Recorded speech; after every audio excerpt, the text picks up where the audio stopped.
WP बात, WP का ज्ञान, भाषा का गौरव। नमस्कार मित्रों, आप सभी का मैं स्वागत करता हूं WP बात हिंदी पॉडकास्ट में। और जैसे कि आप जानते हैं कि हर बार हम एक नए गेस्ट के साथ बात करते हैं, उनसे इंटरेक्शंस करते हैं। वर्डप्रेस के अराउंड भी हम जानने की कोशिश करते हैं और उनके लाइफ के बारे में कि वो यहाँ तक कैसे पहुँचे, क्योंकि वो भी बहुत इंपॉर्टेंट है। और हर एक की लाइफ की स्टोरीज अलग है और इंटरेस्टिंग होती है कि जिनसे हमें बहुत कुछ सीखने को मिलता है। तो आज हमारे साथ है वैसे तो ये फैमिलियर फेस है और ये मुंबई से है। नागेश भाई है हमारे साथ। और बहुत सारी कंपनीज के साथ इन लोगों ने ये रेगुलरली काम करते कर चुके हैं और इनका एक्सपीरियंस भी बहुत है। काफ़ी लोगों से मिलते हैं, कम्युनिटी में भी बहुत एक्टिव है। तो आज इनसे हम इनके स्टोरी जानेंगे, इनसे जो वर्डप्रेस के अराउंड जो इकोसिस्टम है पूरा और बिजनेस स्पेसिफिक हम थोड़ा समझने की कोशिश करेंगे। तो आज इनसे हम जो है नॉलेज एक्सट्रैक्ट करवाएंगे और इनसे पूछेंगे और उनसे जानेंगे।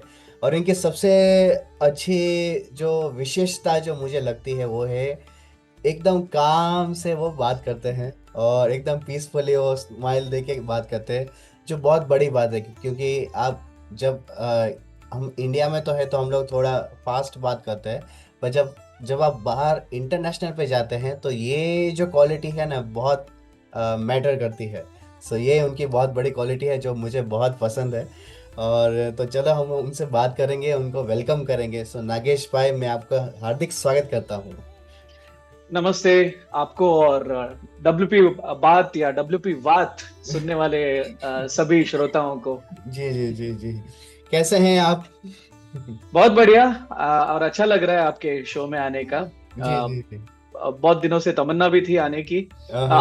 आपने पूछा भी था और किसी कारणवश अब तक नहीं आ पाया, लेकिन आज वो सही मुहूर्त हो गया और अच्छा लग रहा है कि आपके शो में फाइनली मैं आ गया हूँ। Right right right. और सबसे पहले बहुत बहुत आपका थैंक यू कि आपने टाइम निकाल के अपना शेड्यूल दिया है और हमारे शो पे आए हैं आप। नहीं, नॉट एट ऑल। मेरा भाग्य है ये। और आपसे सबसे इतना सब प्यार मिलता है, उसके लिए तो बस समय आपके लिए ही है। जी जी जी, thank you so much. Nagesh ji, आज हम लोग जो बात करने वाले हैं वो बिजनेस स्पेसिफिक है। हम हमारा बिजनेस जो है वो वर्डप्रेस के साथ हम कैसे ग्रो कर सकते हैं, स्पेसिफिकली 2026 की जब हम बात करते हैं तो। बट उससे पहले हम वो वर्डप्रेस बिजनेस स्पेसिफिक पे बात करें, उससे पहले आपकी जो अब तक की जो सफ़र है आपका जो रहा है वर्डप्रेस के साथ, या आपका जो आपका आपका स्टोरी है, वो हम जानना चाहेंगे जी। जरूर। तो मैं काफी जो मेरे प्रथमेश, जो मेरे दोस्त कहते हैं, मैं पुराना चावल हूँ।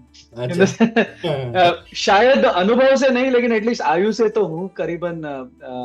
आई was born in, I mean I started my career, rather than telling you all when I was born, I started my career at मेरा ग्रेजुएशन हुआ 99 में। सो 2000 से मैंने अपना काम शुरू किया। अलग अलग इंडस्ट्रीज में मैंने काम किया जी।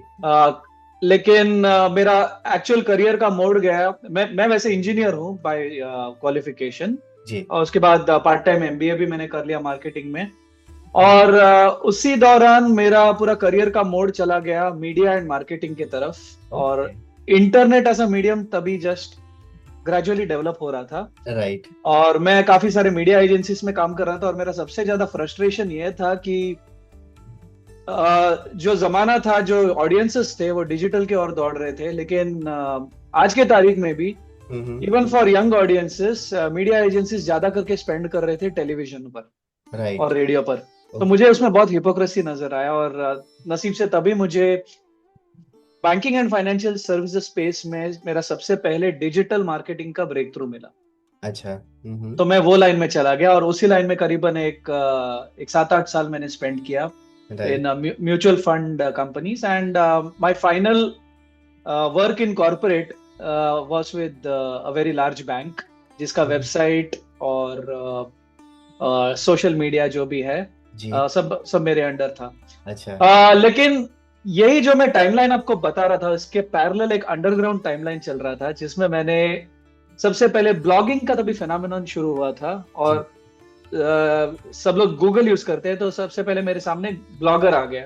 अच्छा। तो मैंने ब्लॉगर का इस्तेमाल किया। उसी दौरान मैंने एक अपना कम्युनिटी का मैं सारस्वत कम्युनिटी को बिलोंग करता हूँ। अच्छा। तो वो कम्युनिटी के लिए मैंने एक छोटा सा वेबसाइट बनाया। हमारे यहाँ पे बहुत सारे यूथ हैं और छोटा कम्युनिटी है, सब लोग को साथ में लाने के लिए एक वेबसाइट बनाया। जी। पहले वो ब्लॉगर में बना, बहुत अच्छा चला, और उसका जो एरिया है, कवरेज है, वो सिर्फ मुंबई के बाहर, फिर ऑल इंडिया हुआ, फिर वर्ल्ड वाइड हो गया। जी। एंड उसी दौरान मैंने डिस्कवर किया, तभी मैंने wordpress.com में भी मेरा ब्लॉग था, लेकिन तभी मैं ज्यादा वीडियो उसमें डायरेक्टली एम्बेड नहीं कर सकता था। अच्छा। और मेरा ब्लॉग कंप्लीटली ऑडियो और वीडियो पे था। अच्छा। एंड दिस इज इन 2006-2007, जब एक सिंगल यूट्यूब वीडियो करने के लिए करीबन 6 से 12 घंटे लगते थे। यस। बिकॉज आजकल तो सबके पास 100 Mbps कनेक्शन है। डेफिनेटली। वो जमाने में kbps में होता था कनेक्शन। हाँ। मुझे एग्जैक्टली याद नहीं कितना, लेकिन एक 7-8 घंटा लग जाता था। कभी कभी सुबह उठने के बाद पता चलता था कि अपलोड पूरा फेल हो गया, सो दोबारा कोशिश। तो वो टाइम से, और उस दौरान फिर मुझे wordpress.org का परिचय हुआ मेरे दोस्त से। उसने बोला कि हम खुद का ब्लॉगर को छोड़ के हम अपना खुद का होस्ट कर सकते हैं, जो हमारे पूरे कंट्रोल में होगा जी। और ये वाले वर्डप्रेस में हम जो मनमर्जी चाहे कर सकते हैं, अपना एम्बेड्स कर सकते हैं, जो भी सब कर सकते हैं। तो तभी मेरा परिचय हुआ। करीबन 2008 की बात है ये, 2008-2009। मुझे याद नहीं कौन सा वर्डप्रेस वर्जन था, शायद 2 या 3 होगा। ओके। और ये तभी था जब भी वर्डप्रेस ने पेजेस वाले फीचर्स इंट्रोड्यूस किए थे। अच्छा। अदर देन, नहीं तो पहले सिर्फ पोस्ट था, इफ यू रिमेम्बर। पहले सिर्फ ब्लॉगिंग टूल था, ये भी वेबसाइट बनने के मोड में पहुंचा था। राइट। तो वो वाला वेबसाइट इतना पॉपुलर हो गया बिकॉज उस जमाने में using a common person using website for audio video के लिए जी। बहुत ही एक अलग केस स्टडी था। तो मुझे काफी मीडिया कवरेज मिला तभी। एंड उसके बाद मैं मेरे कम्युनिटी के अंदर और भी फेमस हो गया। मुझे कम्युनिटी के अंदर लोगों ने बोला, अरे हमारे छोटे से समाज के लिए एक वेबसाइट बना के दो, हमारे एक नॉन प्रॉफिट के लिए वेबसाइट। तो वैसे मैंने थोड़े फ्री वेबसाइट्स बनाए, फिर स्लोली चार्ज करने लगा, फिर बिजनेसेस वाले, स्मॉल बिजनेसेस वाले वेबसाइट आ गए। धीरे धीरे ये वाला अंडरग्राउंड जो मेरा मूनलाइटिंग करियर साइड में बढ़ रहा था, तो मैंने फाइनली डिसीजन ले लिया फ्रीलांसिंग करने का 2012 में। ओके। एंड 2012 के बाद करीबन 5-6 साल मैंने टोटली फ्रीलांसिंग की, और साथ में मैं पढ़ाता भी था। पहले सैटरडे संडेज को पढ़ाता था along with my day job. Right. और उसके बाद मैं ट्वाइस अ वीक नजदीकी जो MBA स्कूल्स हैं वहां पढ़ाने लगा जी। क्योंकि तभी MBA स्कूल्स में मैं मार्केटिंग के सब्जेक्ट्स पढ़ाता था, लेकिन तभी डिजिटल मार्केटिंग का कोई कोर्स नहीं था। अच्छा। ओके। तो मैं जानबूझकर सबको अवेयरनेस स्प्रेड करने के लिए मैंने जो भी अपने ब्लॉगिंग जर्नी से डिजिटल मार्केटिंग सीखा, मैंने कहीं कोर्स में जाके डिजिटल मार्केटिंग नहीं सीखा, ब्लॉगिंग से ही सीखा। वो मैंने लोगों को मेरे जो स्टूडेंट्स थे उनको बताया जी। तो उससे मेरा जो यूनिवर्स है बढ़ गया, टीचिंग से, ये कम्युनिटी वर्क से। कम्युनिटी यानी नॉट वर्डप्रेस कम्युनिटी, तभी मैं जानता भी नहीं था कि वर्डप्रेस कम्युनिटी है। राइट। और फिर करियर का वापस मोड ले लिया। मुझे ऑटोमेटिक से अच्छा ऑफर मिला और मैंने अप्लाई किया वहां पर एज अ हैप्पीनेस इंजीनियर जी। हैप्पीनेस इंजीनियर में काफी ग्रोथ हुआ और करीबन 5 साल मैंने उसमें काम किया। वहां से मैंने डेवलपर का ट्रैक चुना। और उसके बाद कारणवश उनको डाउनसाइज करना पड़ा, इसलिए मुझे अप्रैल 2005 में मुझे उनको अलविदा कहना पड़ा। और तब से वापस बैक टू फ्रीलांसर जर्नी अच्छा चल रहा है। एंड मुझे सबसे अनोखी बात यह है कि मुझे लगता था कि और वर्डप्रेस कम्युनिटी से मैं ज्यादा करके जुड़ा जब मैंने ऑटोमेटिक ज्वाइन किया, तभी मैंने अपना फर्स्ट वर्ड कैंप वगैरह अटेंड किया। और 2017 वो साल था जब भी वर्ड कैंप अचानक इंडिया में ऐसे बढ़ा। राइट। एंड नसीब से वो तभी वो that was the same year जब भी मैंने ऑटोमेटिक ज्वाइन किया था, एज अ कोइंसिडेंस और अदरवाइज। राइट।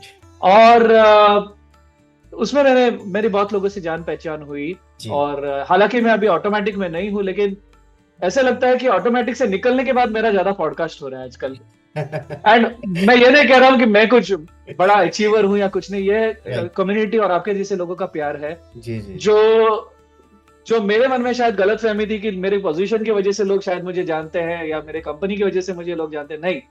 अगर आप इवेंट्स में जाओ, लोगों से अच्छे से प्यार से बात करो, उनके कुछ शक सवाल को आप सुलझाओ, आपके शक और सवाल उनके सामने रखो, ऐसे कॉन्वर्सेशन करो तो ऐसे अच्छे रिश्ते बनते हैं। राइट, डेफिनेटली, बहुत बहुत आपने अच्छे से बताया अपनी जो अब तक की जो जर्नी है उसके बारे में। पर नागेश जी, मैं यहाँ पे ये पूछना चाहूंगा कि आपने जो आपका प्रोफेशनल करियर अब तक का रहा है, उसमें सबसे बड़े बिगेस्ट लर्निंग्स आपको क्या मिले, वो अगर आप हमारे ऑडियंस के साथ शेयर करें तो। भाई हुक और पैटर्न, अगर आप मेरा रेज्यूमे या जो भी देखो तो आपको ऐसे लगेगा कि ये मुंबई की भेलपुरी है। इसमें कितने सारी चीजें, बिकॉज मैंने पहले से, मेरा नेचर अलग है। मुझे पहले लगता था कि मेरा मेंटल डिफेक्ट है, राइट। बिकॉज जनरल एक्सपेक्टेशन लोगों के मन में एकदम क्लियर होना चाहिए कि what will I do 5 years later, मैं 5 साल के बाद में कैसे। लेकिन मेरा, आई वॉज मोर लाइक, वो जैसे हिंदी में वो गाना है, एक राह रुक गई दो और जुड़ गए, मैं मुड़ा तो साथ साथ राह मुड़ गई। मेरा वैसे ही जर्नी रहा है। एंड बट अगर मैं सब कुछ संक्षिप्त में देखूं, and I am looking back at my journey right now, and if I were to quickly tell you इस मोमेंट में मुझे क्या लर्निंग्स नजर आ रहे हैं, वो है, सबसे बड़ा लर्निंग है कि मैंने अलग अलग जॉब्स किए। काफी सारे जॉब्स में मेरा कस्टमर फेसिंग जॉब था। राइट।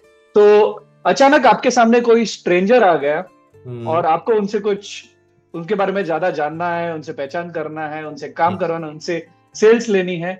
तो वो वाला स्किल मैंने पिकअप कर लिया काफी सारे जॉब्स में। ओके। और कि सामने वाले से डरना नहीं है, बिल्कुल। वो आपको खाने नहीं वाला है। राइट। लोग नॉन वेजिटेरियन होते हैं, आदमखोर नहीं होते, तो डरना नहीं है लोगों से, उनसे बहुत ही बिंदास बात करना है। राइट। तो वो सबसे बड़ा स्किल है किसी के लिए भी, चाहे एआई आ जाए या कोई भी आ जाए। Okay. तो ये खास करके मैं स्टूडेंट्स को कहना चाहूंगा, आप कभी ऐसे मत समझिए कि आपका अनुभव कम है या आपको नॉलेज कम है, लोग बाकी के सामने वाले का एक्सपीरियंस कम है। नहीं, सामने वाले से प्यार से बात करने का हक सबके पास होता है। वो हक और सवाल पूछने का, अच्छे से प्यार से सवाल पूछने का हक सबके पास होता है। आप उस हक का पूरा पूरा फायदा उठाइए, और आप जैसे प्रैक्टिस करते जाएंगे तो आपकी पर्सनालिटी भी प्लेजेंट हो जाएगी, और आप जो भी कंपनी में हो, फ्रीलांसर हो, आप काफी सक्सेस पाओगे। तो वो एक है, और वो ही सक्सेस आगे जाके मुझे हेल्प किया एक अच्छा प्रोफेसर बनने में, एक टीचर बनने में, एक सेल्स पर्सन बनने में, राइट, और एक इंडिविजुअल बिजनेसमैन बनने में। राइट। तो मैंने कभी एक बड़ा बिजनेस रन नहीं किया है। मेरा जितना भी बिजनेस मैंने खुद रन किया है वो फ्रीलांस बेसिस पे किया है या कोलैबोरेशन बेसिस पे किया है। जो लोग, कभी कभी बहुत बड़ा प्रोजेक्ट आ जाता था जो मैं खुद नहीं कर पाता था, लेकिन लोग मुझ पे विश्वास करते थे। अच्छा। तो मैं उसमें फ्रंट एंड करके बाकी मेरे जो दोस्तों के बड़े कंपनीज थे उसके थ्रू मैं एग्जीक्यूट करता। Wow, okay. तो ये जो कोलैबोरेशन, कम्युनिकेशन, ये वाले स्किल्स, सॉफ्ट स्किल्स जिसे कहते हैं, वो बहुत इंपॉर्टेंट है। एंड उसके अलावा आपको जो भी मोड में जिंदगी ले जाए उससे आप बेस्ट चीजें उठाओ। राइट। तो किसी कारणवश मैं मीडिया में गया, मीडिया के सारे बेसिक्स उठाए मैंने, कोर मीडिया के। लेकिन उसके बाद मैं आया बैंकिंग एंड फाइनेंशियल सर्विसेज, जिसके बारे में मुझे कुछ भी नहीं मालूम था, लेकिन मुझे वहां पे लिया गया मार्केटिंग एंड कम्युनिकेशन के लिए। ओके। म्यूचुअल फंड्स में सबसे पहले। तो उसके अंदर जाने के बाद मैंने म्यूचुअल फंड्स के बारे में सब जानकारियां ली, और मैं खुद इन्वेस्ट करने लगा पैसा। और आज के तारीख में मेरे पास इन्वेस्टमेंट एडवाइजर का लाइसेंस भी है, जो मैं बहुत ही लिमिटेड वे में यूज करता हूँ मेरे फ्रेंड्स और फैमिली के इन्वेस्टमेंट मैनेज करने के लिए, और खुद का भी। लेकिन आज के तारीख में मैं इतना कंफर्टेबली बैठा हूँ as a freelancer, and you know, freelancer के लाइफ में बहुत अनसर्टनिटीज होते हैं, लेकिन मैं इतना आराम से बैठा हूँ because of my knowledge of investments. Okay. और वो आया इसी जर्नी में। मैंने ये नहीं समझा कि नहीं मैं सिर्फ इंजीनियरिंग करूंगा या मैं सिर्फ कम्युनिकेशंस करूंगा, ये तो इंडस्ट्री की बात है, म्यूचुअल फंड्स रिसर्च उनको ही करने दो। और सो दूसरी बात है जो मैंने पिकअप किया, investments and knowledge of finance, ये इंपॉर्टेंट है। ओके। ये हर एक फील्ड वाले आदमी को मालूम होना चाहिए। एक सादा जमा खाता कैसे बनाना है खुद का, वो पहली बात। दूसरी बात, जो हर महीने तनख्वाह अच्छी दिख रही है, बैंक बैलेंस एक साथ सब नहीं उड़ाना है, कुछ फ्यूचर के लिए अच्छे से सेव करना है। वो कैसे सेव करना है, कितना रिस्क लेना है, कितना नहीं लेना है, वो सब आप इन्वेस्टमेंट्स के द्वारा सीखोगे। वो आपको सबको सीखना है, चाहे सॉफ्टवेयर डेवलपर हो या कोई भी हो। राइट। और आगे चल के जो ऑटोमेटिक्स है, खास करके जो मुझे मिला और वर्डप्रेस कम्युनिटी से मिला, कि अच्छे लोग सिर्फ हमारे देश में नहीं होते हैं, पूरे दुनिया में होते हैं। सो सभी दुनिया से आप कैसे अच्छा संपर्क बना के रख सकते हो, वहां से आप कैसे बिजनेस ले सकते हो, बिजनेस दे सकते हो, बिकॉज हर एक जगह का एक यूनिक स्ट्रेंथ होता है। कुछ कुछ चीजें ऐसी होती है, काफी सारी चीज हमारे यहाँ पे मिल जाता है, लेकिन खास करके आज के तारीख में हमारे देश के लिए भी और हमारे लिए भी फायदे की ये चीज है कि अगर हम क्लाइंट्स बाहर से लाएं तो बाहर का जो फॉरेन एक्सचेंज है वो अंदर आता है। हमें इंडिविजुअली बहुत गवर्नमेंट के स्कीम्स के लाभ मिलते हैं, आपको जीएसटी नहीं भरना पड़ता है सबसे पहली बात। तो ये सब चीज करने के लिए आपको कॉन्फिडेंस होना चाहिए फॉरेन लोगों से बात करने के। जैसे आपने एक सिंपल चीज बताई, अगर आप बाहर वालों से बात करो तो थोड़े धीमे स्पीड में बात करते हैं, वो लोग भी धीमे स्पीड से बात करते हैं ताकि क्योंकि हमारा एक्सेंट अलग होता है। राइट। तो अगर आप एक अमेरिकन दूसरे अमेरिकन से, एक ऑस्ट्रेलियन को दूसरे ऑस्ट्रेलियन से बात करने देखोगे तो लगेगा कुछ तो गली रैप कर रहे हैं लोग, इतने जोर एकदम स्पीड में बात करते हैं। राइट। उनको भी शायद ऐसे ही लगता होगा जब वो हमें देखते हैं हिंदी बात करते हुए, लेकिन जब हम सामने एक ही प्लेटफॉर्म पर आते हैं तो थोड़ा स्लोली वर्ड्स के बीच में पॉज लेके बात करते हैं। तो ये कुछ चीजें मैंने जस्ट स्निपेट्स जो मेरे दिमाग में आए, अभी मैंने कुछ भी स्क्रिप्ट नहीं बनाया तो उस हिसाब से मैंने बता दिया। जी। तो मेरा एडवाइस यही रहेगा कि सबका जो अपना अपना करियर होता है, कुछ अपने प्लान के हिसाब से होता है, कुछ प्लान नहीं प्लान के हिसाब से होता है, लेकिन हर एक जगह पे अपॉर्चुनिटी जरूर होता है कुछ नया चीज सीखने का, कुछ टेक होम लेने का, तो वो आप सब जरूर कीजिए। राइट। बहुत बहुत बड़ी बात की है आपने जो लर्निंग्स शेयर किए वो भी बहुत इंपॉर्टेंट है। खास करके मैं फ्रेंड्स आप सभी से ये कहना चाहूँगा कि यहाँ पे नागेश जी ने जो बताया कि कम्युनिकेशन बहुत मैटर करता है, कि जब आप किसी से अप्रोच करते हैं, किसी से बात करते हैं तो वो बहुत बड़ी बात है। और उसमें एक इंटरेस्टिंग बात ये भी है कि वो जब हम किसी से कम्युनिकेशन करते हैं तो उसमें हम लर्निंग्स कितना हम अपने आप को एक्सपोजर देते हैं, वो बहुत इंपॉर्टेंट है। एक कम्युनिकेशन ऐसा होता है कि जब हम कंफर्ट जोन में रह के हम बात करते हैं, वो एक है। और दूसरा जो है कि हम अपने आप को थोड़ा ज़्यादा एक्सपोजर दें। अगर सामने वाला अगर ज़्यादा फ्रेंडली, जब हम फर्स्ट टाइम मिलते हैं तो ज़्यादा फ्रेंडली नहीं होते, बट हम उनको ऐसा कंफर्ट कराए कि चलो बात करते हैं, ऐसा करें। तो ये वर्डप्रेस में भी जो है हम देखते हैं कि वर्ड कैंप्स जो होते हैं इवेंट्स, तो हम अलग अलग शहरों के लोगों से मिलते हैं, अलग अलग कंट्री से लोगों से मिलते हैं। तो उसे कैसे हम बात करें, अगर वो आपसे बात नहीं करे नो प्रॉब्लम, हम शुरुआत करते हैं, हम उनसे बात करें। सो ये बहुत बड़ी बात है। और दूसरी जो इम्पोर्टेंट बात नागेश जी ने बताया है वो है वेल्थ मैनेजमेंट। जब भी हम जो भी अर्निंग्स हम करते हैं, चाहे जितने भी आपके इनकम स्ट्रीम्स है जितने भी है, बट हम कैसा वेल्थ मैनेजमेंट करें, हम थोड़ा देखते जाए कि कैसा हो रहा है, क्या हम जा रहे। कभी कभी हम ऐसा देखते हैं कि चलो दूसरा सीईओ बन रहा है या बड़ी कंपनी कर रहा है तो हम भी बड़ी कंपनी का। तो हमारे सामने एक नागेश जी के ऐसे एग्जाम्पल है कि जो अपना वो देखते जा रहे, ग्रोथ देखते जा रहे हैं, अपने आप जो है वो जो है आगे का पाथ बनाते जा रहे हैं। और उन्होंने तो फ्रीलांसिंग से ज़्यादा वो आगे करते गए हैं, क्लाइंट से कम्युनिकेशन करने गए हैं। तो ये भी बहुत इंपॉर्टेंट है कि हमें हमारा देखना है कि कैसे हम ग्रोथ करें। हाँ, अगर हम दूसरों को वैल्यू दे सकते हैं, जो भी हमारे एक्सपीरियंस है वो भी बहुत इम्पोर्टेंट है। सो नागेश जी, हमने आपके जो एक्सपीरियंस है, आपके जो लर्निंग्स है उसके बारे में जाना, बट थोड़ा मैं ये जानना चाहूँगा कि आपके कुछ चाइल्डहुड मेमोरीज के बारे में अगर आप शेयर करना चाहेंगे हमारे साथ। तो चाइल्डहुड में मैं स्कूल में एक साल पहले, जिसे कहते हैं अंडर एज एडमिशन में मैं था। तो मेरे क्लास में सब बड़े बड़े लोग थे, मैं छोटा था जी। तो स्कूल डेज में इवन अंटिल 10th स्टैंडर्ड में काफी सप्रेस्ड रहता था। अच्छा। तो मैं अभी जितना मैं खुलम खुला भी बात कर रहा हूँ जी, this is entirely after my school days.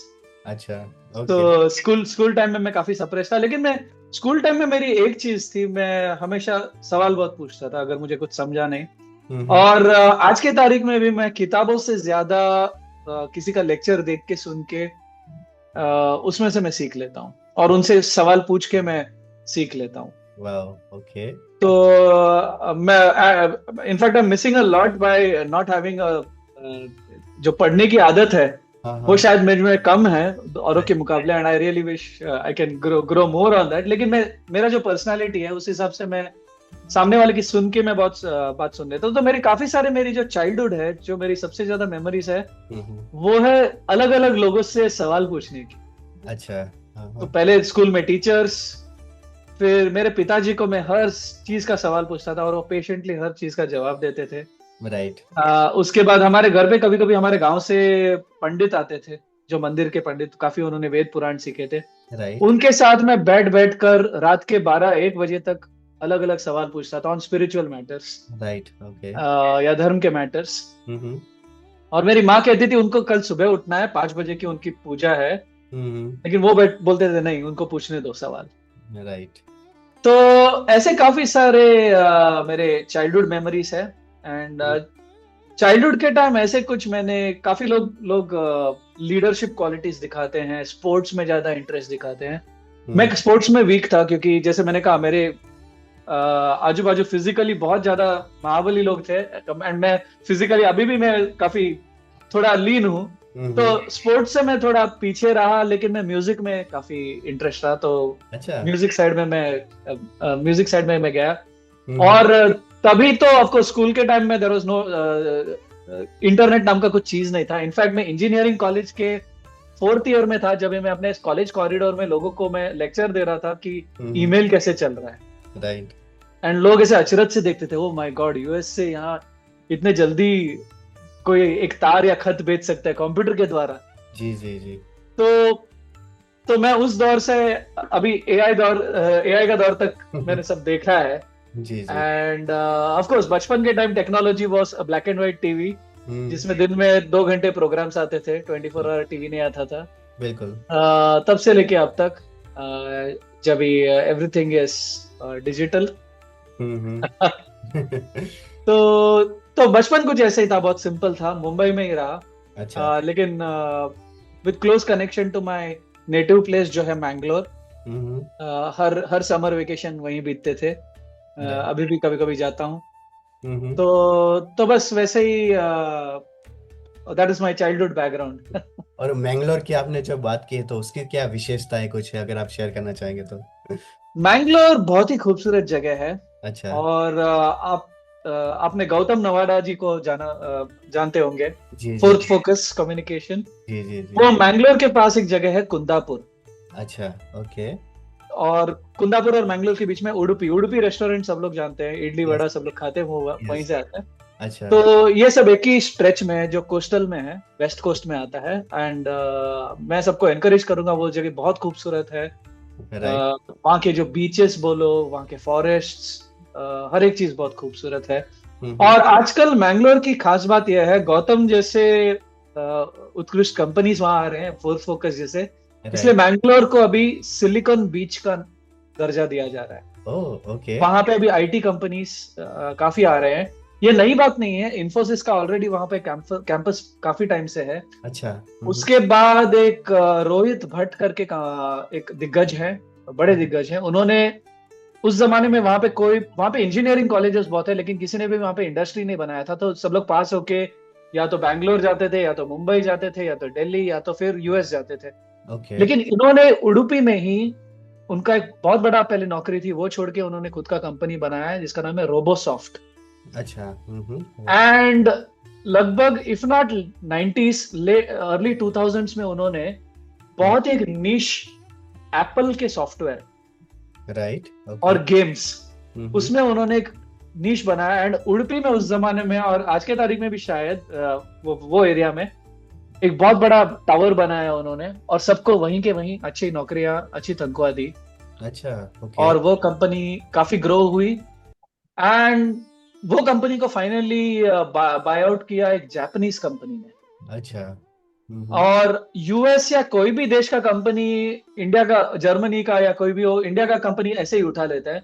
लेकिन अगर जापानीज कंपनी कोई एक्विजिशन करता है, वो एक एटलीस्ट 3-4-5 साल के रिसर्च और ड्यू डिलिजेंस के बाद करता है, बहुत स्ट्रिक्ट होता है वो। ओके। तो उन्होंने वो कंपनी में उतनी क्वालिटी देखी और अभी वो चला रहे हैं। और रोहित भट्ट काफी वही सिलिकॉन बीच में उनका एक्टिविटीज देखता रहता हूँ, और काफी एनकरेज करते हैं, मेंटोर करते हैं। राइट। और वहां से काफी दिग्गज लोग आए हैं, जैसे जीरोधा के नितिन और निखिल कामत हैं। Oh okay. उनका ओरिजिन मैंगलोर है। आई थिंक उन्होंने सबसे पहले मैंगलोर में ही कॉल सेंटर में करियर शुरू किया, वहां से वो देखो अभी मल्टी मिलियनर्स, बिलियनर्स के लिस्ट में आ गए हैं, और इतना वैल्यू इन्होंने दिया है। राइट। तो मैंगलोर से काफी सारे बैंकर्स आते हैं, बैंकिंग के हेड्स आते हैं, बहुत बहुत सारा बैंकिंग एक्टिविटी इंडिया का जो है, although Mumbai is the financial capital, लेकिन राइट। काफी सारे जो प्राइवेट बैंक्स है और बाद में जो नेशनलाइज बन गए वो मैंगलोर से शुरू हुए हैं, मैंगलोर के आसपास से। राइट। तो बहुत ही खूबसूरत जगह है, मैं एनकरेज करूंगा सबको वहां कभी जाए। और अभी वर्डप्रेस उडुपी का होपफुली वहां पे बहुत जल्दी वर्ड कैंप हो जाए, तो हम सबको वहां पे वापस मिलने का अच्छा मौका मिलेगा। Right right right. बहुत अच्छे से आपने इंटरेस्टिंग इतने सारी स्टोरीज और जो इनसाइट्स है वो हमारे साथ शेयर की, खास करके जो मैंगलोर है उसके बारे में। अगर किसी को मैंगलोर जाना है तो बेस्ट मंथ या बेस्ट टाइम कब है विजिट करने का? Best months would be during the so called winter seasons. अच्छा, ओके। बिकॉज गर्मियों में काफी ह्यूमिडिटी होता है, मुंबई जैसे ही। मुंबई या जो कोस्ट में रहते हैं उन्हें पता है गर्मी में कैसे होता है, थोड़ा हीट होता है, राइट। ह्यूमिडिटी होता है, और बारिश भी खूबसूरत होता है वहां पर। राइट। करीबन जून के टाइम बारिश शुरू हो जाती है, तभी गर्मी थोड़ी कम हो जाती है। राइट। नवंबर के टाइम शायद वापस उल्टा जाने वाला बारिश कभी कभी आ जाता है वहां पर। इफ नॉट मैंगलोर तो मैं कासरगोड से हूँ, और भी मैंगलोर से थोड़े 50 किलोमीटर साउथ, जहां से केरला स्टार्ट होता है। अच्छा। तो मेरा बर्थ प्लेस और मेरा गांव वहां है, Okay. लेकिन उसको वही मैंगलोर रीजन ही कहते हैं, लेकिन मैं वहीं से हूँ। वहां पे तो एटलीस्ट थोड़े हिली रीजन है, तो नवंबर में अच्छा खासा बारिश आ जाता है। अच्छा। अक्टूबर नवंबर में। लेकिन सर्दियों के मौसम में आप कभी भी जाइए जब टेम्परेचर थोड़े मॉडरेट हो, बहुत बढ़िया जगह है, लोग भी बहुत अच्छे हैं वहाँ के, सबको मजा आएगा। ओके। बहुत अच्छे से आपने बताया। और आपने जैसे बताया कि आपका म्यूजिक का बहुत शौक है, वो पीछे आपके पीछे गिटार है वो भी दिख रहा है। ग्रेट। मैंने देखा है आपका, कभी कभी आप वो वीडियोस भी आप बनाते हैं गिटार के साथ और सब। यहाँ पे मैं एक चीज आपसे ये पूछना चाहूंगा कि आप जब इतने सारे लोगों से मिले हैं अब तक, आप बिजनेस में भी एक्टिव थे, या आप अभी जो फिर से आप जो अपनी जो जर्नी फिर से आप कर रहे हैं, आगे कर रहे हैं, तो उसमें इतना काम और कंपोज रहना, वो कैसे आपने वो अचीव किया है कि आप शांत रह के? क्योंकि हम जब देखते हैं, हम जब मिलते हैं लोगों से, तो हमने देखा है बहुत एक ही टाइम पे बहुत कुछ करने का वो लोग करते हैं, तो यह फोकस नहीं रहता। बट आप जो है काम कंपोज धीरे धीरे आप आगे बढ़ते जा रहे हैं, तो वो कैसे आपने सब वो एक्वायर किया, या वो आपने अंडरस्टैंडिंग आपने बिल्ड की? ये थोड़ी एक आधी गलत फहमी है कि मैं काम और कंपोज दूं। हाँ, शायद जैसे अभी पॉडकास्ट में आता हूं तो सब लोग अच्छे सिविलाइज्ड हो जाते हैं।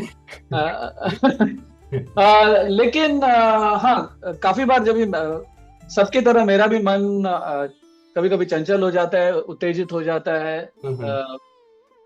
खास करके आप मेरे घर वालों से पूछिए, बच्चे या बीवी बोले अरे कभी कभी एकदम कुछ इधर उधर देखे बगैर कभी जो सामने वाली चीज है वो ही ढूंढते रह जाते हैं। राइट। लेकिन हाँ, कुछ चीजों ने जो मुझे हेल्प किया है वो है योगा। अभी हालांकि मैं आई मस्ट कन्फेस थोड़ा इरेगुलर हो गया हूँ, लेकिन जब भी मैंने योगा रेगुलर किया है, उससे माइंड काफी काम और कंपोज हुआ है। और आप even if you are an atheist, अगर आप चैंटिंग करो, खास करके मैंने कोविड के टाइम जब एंजाइटी थी तो मैंने ये नोटिस किया है, तो मेरे घर पे ऐसे जपमाला आइडल पड़ा था, तो मैंने जस्ट लेके चैंट करना शुरू कर दिया। और मैंने अपने माइंड को ऑब्जर्व किया। तभी क्या होता था कि माइंड में जैसे अलग अलग प्रोसेसेस चलते हैं, सीपीयू में जैसे प्रोसेसेस चलते रहते हैं, राइट। तो जितने ज्यादा प्रोसेस बढ़ते हैं उतना सीपीयू गर्म होता है, बिल्कुल, और कंफ्यूज होता है। जब भी आप जपमाला करते हो तो उसमें से एटलीस्ट 100 में से 50 प्रोसेसेस उसमें चले जाते हैं। अच्छा, एक ही जगह पे। मैं रैशनलिस्ट जैसे बोल रहा हूँ, मैं अभी भगवान को बीच में नहीं ला रहा हूँ। अगर भगवान और श्रद्धा करो तो उसमें और भी माइंड इन्वॉल्व होता है, लेकिन वो अगर नहीं हो तो भी आप ऐसे कुछ आप चैंटिंग या कुछ ऐसे रिदमिक एक्सरसाइज वगैरह आप करो, तो आप माइंड को थोड़ा ट्रेन करने में, थोड़ा काम अप होने में आप सफल रहोगे। और जैसे कहते हैं दिल तो बच्चा है जी, तो अगर बच्चा अचानक शोर मचाने लगता है और भागने लगता है तो पेरेंट क्या करता है? अगर और भी छड़ी लेके भागो तो और भी करेगा। बिल्कुल। तो आपको बस उसको स्ट्रेट फेस से भाई क्या चल रहा है वो वाले एक्सप्रेशन से देखना है। तो माइंड खुद ब खुद थक के अपने जगह पे आता है, तभी उससे काम कराओ। बिल्कुल बिल्कुल। काफी बार अगर आपको कोई गुस्से वाला चीज, आपको बहुत गुस्सा आता है, काफी बार ट्विटर में भी गुस्से में कुछ लिख देता हूँ, बाद में डिलीट कर देता हूँ। अच्छा। हाँ। तो उससे अच्छी बात, उससे अच्छा शायद प्रोसेस ये है, बाजू में नोटपैड खोलो या कुछ खोलो, अगर आप ईमेल लिख रहे हो तो पहले अगर गुस्से में हो तो पूरा गुस्से से ईमेल लिख दो, फिर वापस 2-3 बार रिवाइज करो और फिर अपने मन को थोड़ा शांत होने दो। एक्सेप्ट करो कि हर एक आदमी का मन थोड़ा ना कहीं चंचल होता है, मन कभी रुकता नहीं है। बिल्कुल बिल्कुल राइट। लेकिन उसको सही दिशा देनी पड़ती है, और वो सही दिशा देने के लिए कभी कभी हमें एक स्टेप पीछे रुक के मन को देखना पड़ता है कि भाई क्या चल रहा है, एंड वो एक बार थोड़ा शांत होने के बाद फिर आप उससे कुछ भी काम करा सकते हैं। Right right right. एंड हाँ, गहरी सांसें लेना, और काफी बार सामने वाला जो भी कहे आपके बिलीफ्स, आपके विचारधारा के बिल्कुल विपरीत होता है जी, फिर भी आपको उसे चुपचाप सुन के लेना। बिल्कुल। और फिर उसके बाद जब भी आपको मौका मिले, आपको अपना विचार सामने रखना। अगर आप ऐसे करो तो हमेशा आप शांत रहोगे। राइट। और जितना भी हो कि सामने वाले लोगों के साथ आपकी कभी वैयक्तिक दुश्मनी नहीं होनी चाहिए, लेकिन उनका जो काम होता है या उन्होंने जो पॉइंट्स रखे होते हैं उसके ऊपर आप डिबेट कीजिए, और पोलाइटली कीजिए, रिस्पेक्टफुली कीजिए। राइट। तो आपके सामने वाले जो एडवर्सरी आप कहते हैं वो भी आपको बहुत रिस्पेक्ट करेंगे। बिल्कुल बिल्कुल। और शायद वो अपनी विचार बदलेंगे, या शायद आप भी अपने विचार बदलोगे उनकी जो सही जो कह रहे हैं उस हिसाब से। तो एंड जब आसपास के लोगों का भी इसमें बहुत बड़ा योगदान है। तो जब भी मैं कहीं भी जाता हूँ, वर्ल्ड कैंप में जाता हूँ या लोगों से मिलता हूँ, लोग अच्छे हैं, बहुत फ्रेंडली हैं, तो मौसम अच्छा रहता है, तापमान अच्छा रहता है। और आपने बहुत बड़ी कभी कभी हमें ऐसा लगता है कि जो कोई बात करते हैं तो वो बहुत सिंपल है, बट ये जो आपने अभी जो बातें शेयर की है कि कैसे आप माइंड को एक्सरसाइज करवा सकते हैं, उसे कब एक्टिविटीज करा सकते हैं, कब आपको काम रखनी है, बहुत बड़ी बात है। ये एक टाइप का एक हम कह सकते हैं कि एक पूरा एक मेथड आपने प्रोसेस समझाया कि कैसे हम ये कर सकते हैं। बहुत इंपॉर्टेंट, बहुत मैटर करता है सभी के लिए। सो बहुत थैंक यू कहूँगा क्योंकि आपने ऐसे अच्छे से समझाया हमें सब, हमारे लिए। आगे मैं ये पूछना चाहूँगा नागेश जी कि अब तक का आपका जो एक लाइफ जर्नी है, प्रोफेशनल ही कि आप जो भी आप आगे बढ़ते हैं उसमें कहीं ऐसा कोई पीरियड आया कि जो सबसे मुश्किल रहा हो और आपका टफेस्ट फेस रहा हो, कुछ आपने ऐसा कोई फेस आपके लाइफ में? काफी बार हुआ है, 2-3 बार नोटेबली। 2 बार मैंने काफी नौकरियां बदली हैं पहले, 2012 से पहले। और दो बार ऐसी हुई, specially in my early stages of life. तभी एंजाइटी ये रहता है कि अरे भाई ये नौकरी चली गई तो मुझे और कहीं नौकरी नहीं मिलेगा, कुछ नहीं होगा। राइट। अर्ली स्टेजेस में जब भी आप you are barely in your 20s, काफी सारे लोग 18-19 में भी अपना करियर शुरू करते हैं, उससे पहले भी, तभी बहुत एक घबराहट होती है अंदर से। तो उस जमाने में मेरी एक ऐसे नौकरी चली गई थी जब भी मेरे हाथ में दूसरा नौकरी नहीं था। राइट। एंड तभी मैं बहुत ही डिस्ट्रेस में था। तभी मेरे पेरेंट्स ने मुझे बहुत सपोर्ट किया emotionally as well as monetarily. और उन्होंने कहा, अगर उन्होंने इतने हद तक बोला वर्स्ट केस क्या होगा, नौकरी नहीं मिलेगी, कोई नहीं, हम कुछ ना कुछ ढूंढ लेंगे। लेकिन वो एक कंफर्ट जब मुझे मिला तो मैं आगे का सोच पाया, एंड एक आगे का मैंने कोर्स ऑफ एक्शन में कर पाया, एंड उससे काफी अच्छा मोड हुआ लाइफ का। राइट। उसके अलावा हाँ, अभी रिसेंटली जो सबसे मुश्किल बात थी कि मेरी जो पिछले कंपनी के साथ जो मेरा नौकरी था वो एब्रप्टली चला गया। यानी जो कल तक, आजकल तो सब जगह वैसे ही ट्रेंड चल रहा है कि अभी आप बैठे हो, 5 मिनट बाद आपका एक्सेस चला गया। लेकिन उसने मुझे, मैं वो एक्सपीरियंस, तभी मुझे बहुत ही इमोशनल पैनिक हुआ अंदर ही अंदर, ऐसा अचानक नहीं बाहर आया। जैसे कभी ग्रीफ होता है तो अचानक ग्रीफ नहीं होता है, थोड़े टाइम बाद शुरू होता है, फिर शायद 1 साल बाद वापस वही टाइम में आ जाता है, जस्ट लाइक अ पोस्ट ट्रॉमेटिक डिसऑर्डर। वो कभी कभी होता है, अभी भी होता है। बिल्कुल बिल्कुल। लेकिन जब भी मैं वापस थोड़ा और भी रैशनली सोचूं तो मुझे एक चीज का ग्रेटफुलनेस फील होता है जी, कि मैंने जितने साल वहां बिताए, मुझे बेस्ट ट्रीटमेंट मिला, मुझे बेस्ट सैलरी मिली, मुझे बेस्ट जगह घूमने मिले। आज के तारीख में भी सब लोग मेरे नेटवर्क में हैं। अपना पे चेक छोड़ के बाकी सब कुछ ऑलमोस्ट है यहाँ पर। राइट। और सब लोग उतने ही प्यार से अभी भी संपर्क में हैं। वो बड़ी बात है। राइट। और एक जो बड़ी सीख मुझे मिली और जो हमेशा लाइफ हमें बार बार सिखाती है कि नथिंग इज परमानेंट। बिल्कुल। एंड एक किताब में मैंने पढ़ी थी कि जब ये बच्चे के हाथ में गुब्बारा होता है तो वो गुब्बारे से अच्छे से खेलता है, उसके रंग का आनंद लेता है। बिल्कुल। और पीछे खड़ा हुआ उसका जो बाप है या माँ है, वो देख के वो भी आनंद लेती है बच्चे के गुब्बारे के हाथ में खेलने से। अचानक गुब्बारा फूट जाता है, बच्चा ऐसे रोने लगता है कि भाई उस खत्म हो गई, आगे कुछ नहीं है। राइट। लेकिन माँ या बाप जो है मन ही मन मुस्कुराते हैं, हंसते हैं और शायद दूसरा गुब्बारा लाके देते हैं। बच्चा इसलिए रोता है क्योंकि वो सोचता है सब कुछ खत्म हो गया है। माँ और बाप इसलिए हंसते हैं क्योंकि उनको पहले से ही पता है कि वो गुब्बारा परमानेंट नहीं है। तो हमें दोनों चीज का मिलाप करना चाहिए। बच्चे की तरह जब तक गुब्बारा हाथ में, उसका पूरा उपयोग करके उसके साथ खेलना चाहिए। और वो जब चला जाए तो मन में हमेशा रखना चाहिए कि ये जो मैं खेल रहा हूँ ये हमेशा के लिए नहीं है, लेकिन जब तक है इसका खुद के लिए और दूसरों को मैं इससे क्या सर्विस दे सकता हूँ, बिल्कुल, वो मुझे करना चाहिए जब तक ये मेरे पास है। और जिस दिन चला गया कुछ और आ जाएगा। बिल्कुल बिल्कुल। राइट।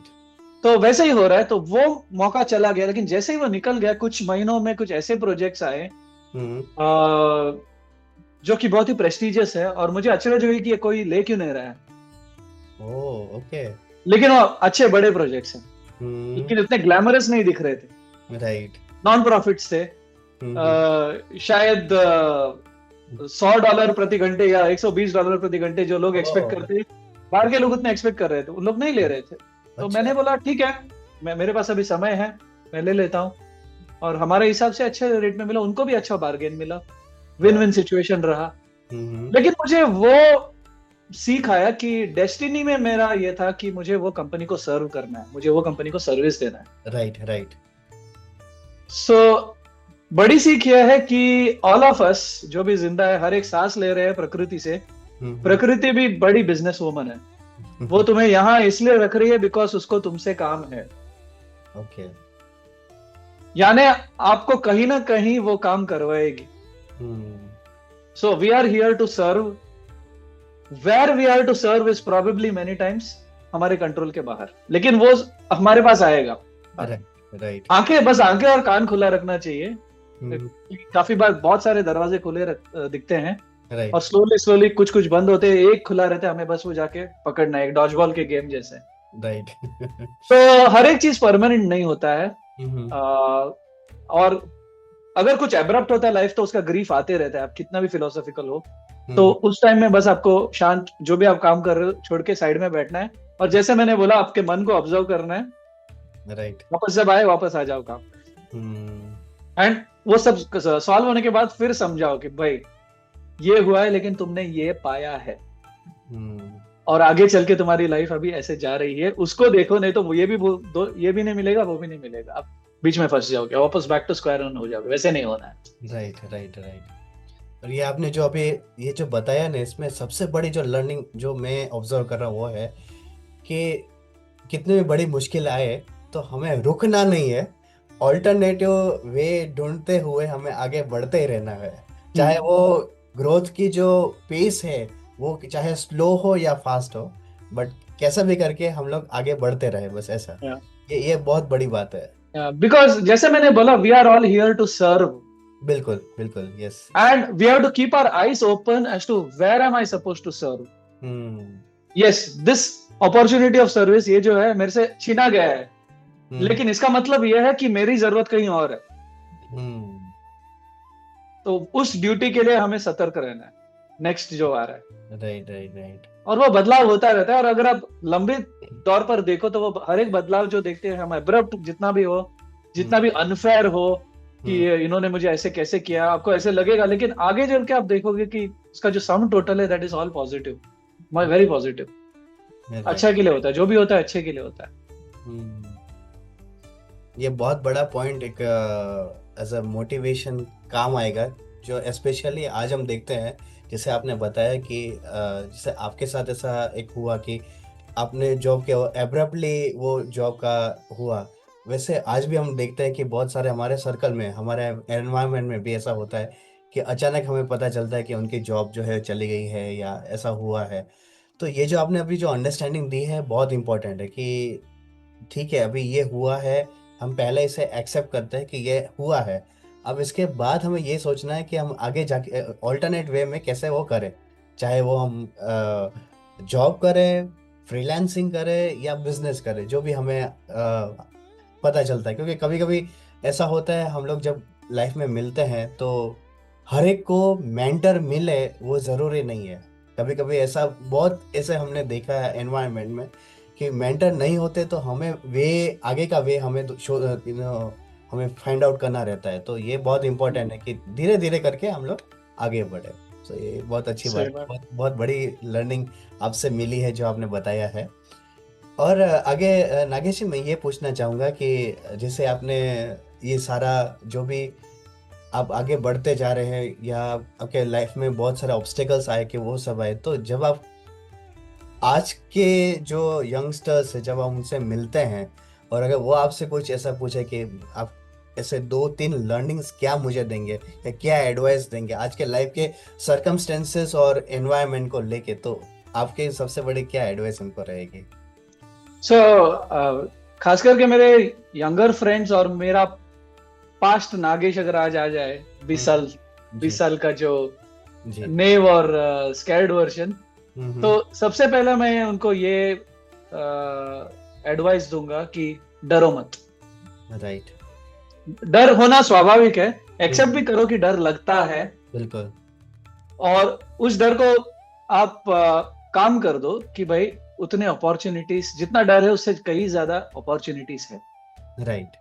कहीं ना कहीं। और अपॉर्चुनिटी से ज्यादा, जैसे लोग कहते हैं अरे भाई कितना काम है, सब लोग कहाँ गए काम करने के लिए, दुनिया का हालत वैसा है, चाहे एआई आ जाए कोई आ जाए।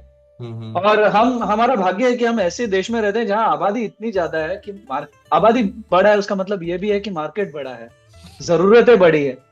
Right right. इतने सारे 125 करोड़ से और एंड काउंटिंग लोगों को उनकी सेवा कौन करेगा? और सेवा यानी हमेशा सिंगल डायरेक्शन नहीं होता, जितना सेवा करोगे उतना आपको रिटर्न्स जरूर मिलेगा।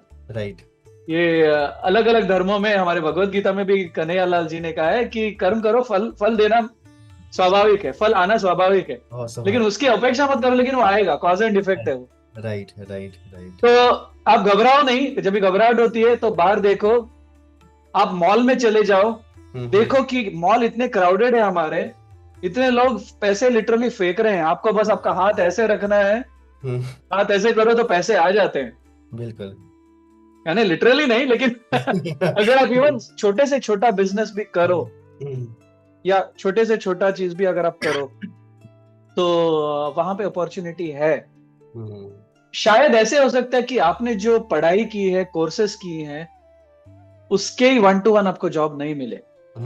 मेरे टाइम में भी 2000 में भी वैसे था, और आज के तारीख में चीजें इतनी जल्दी बदल रही है, तो ऐसे पॉसिबल नहीं है कि कोई स्कूल और कॉलेज आपको ऐसी चीज सिखाए to make you ready for a career when you pass out, क्योंकि आप जब तक पास आउट हो जाते हो पूरा दुनिया बदल जाता है।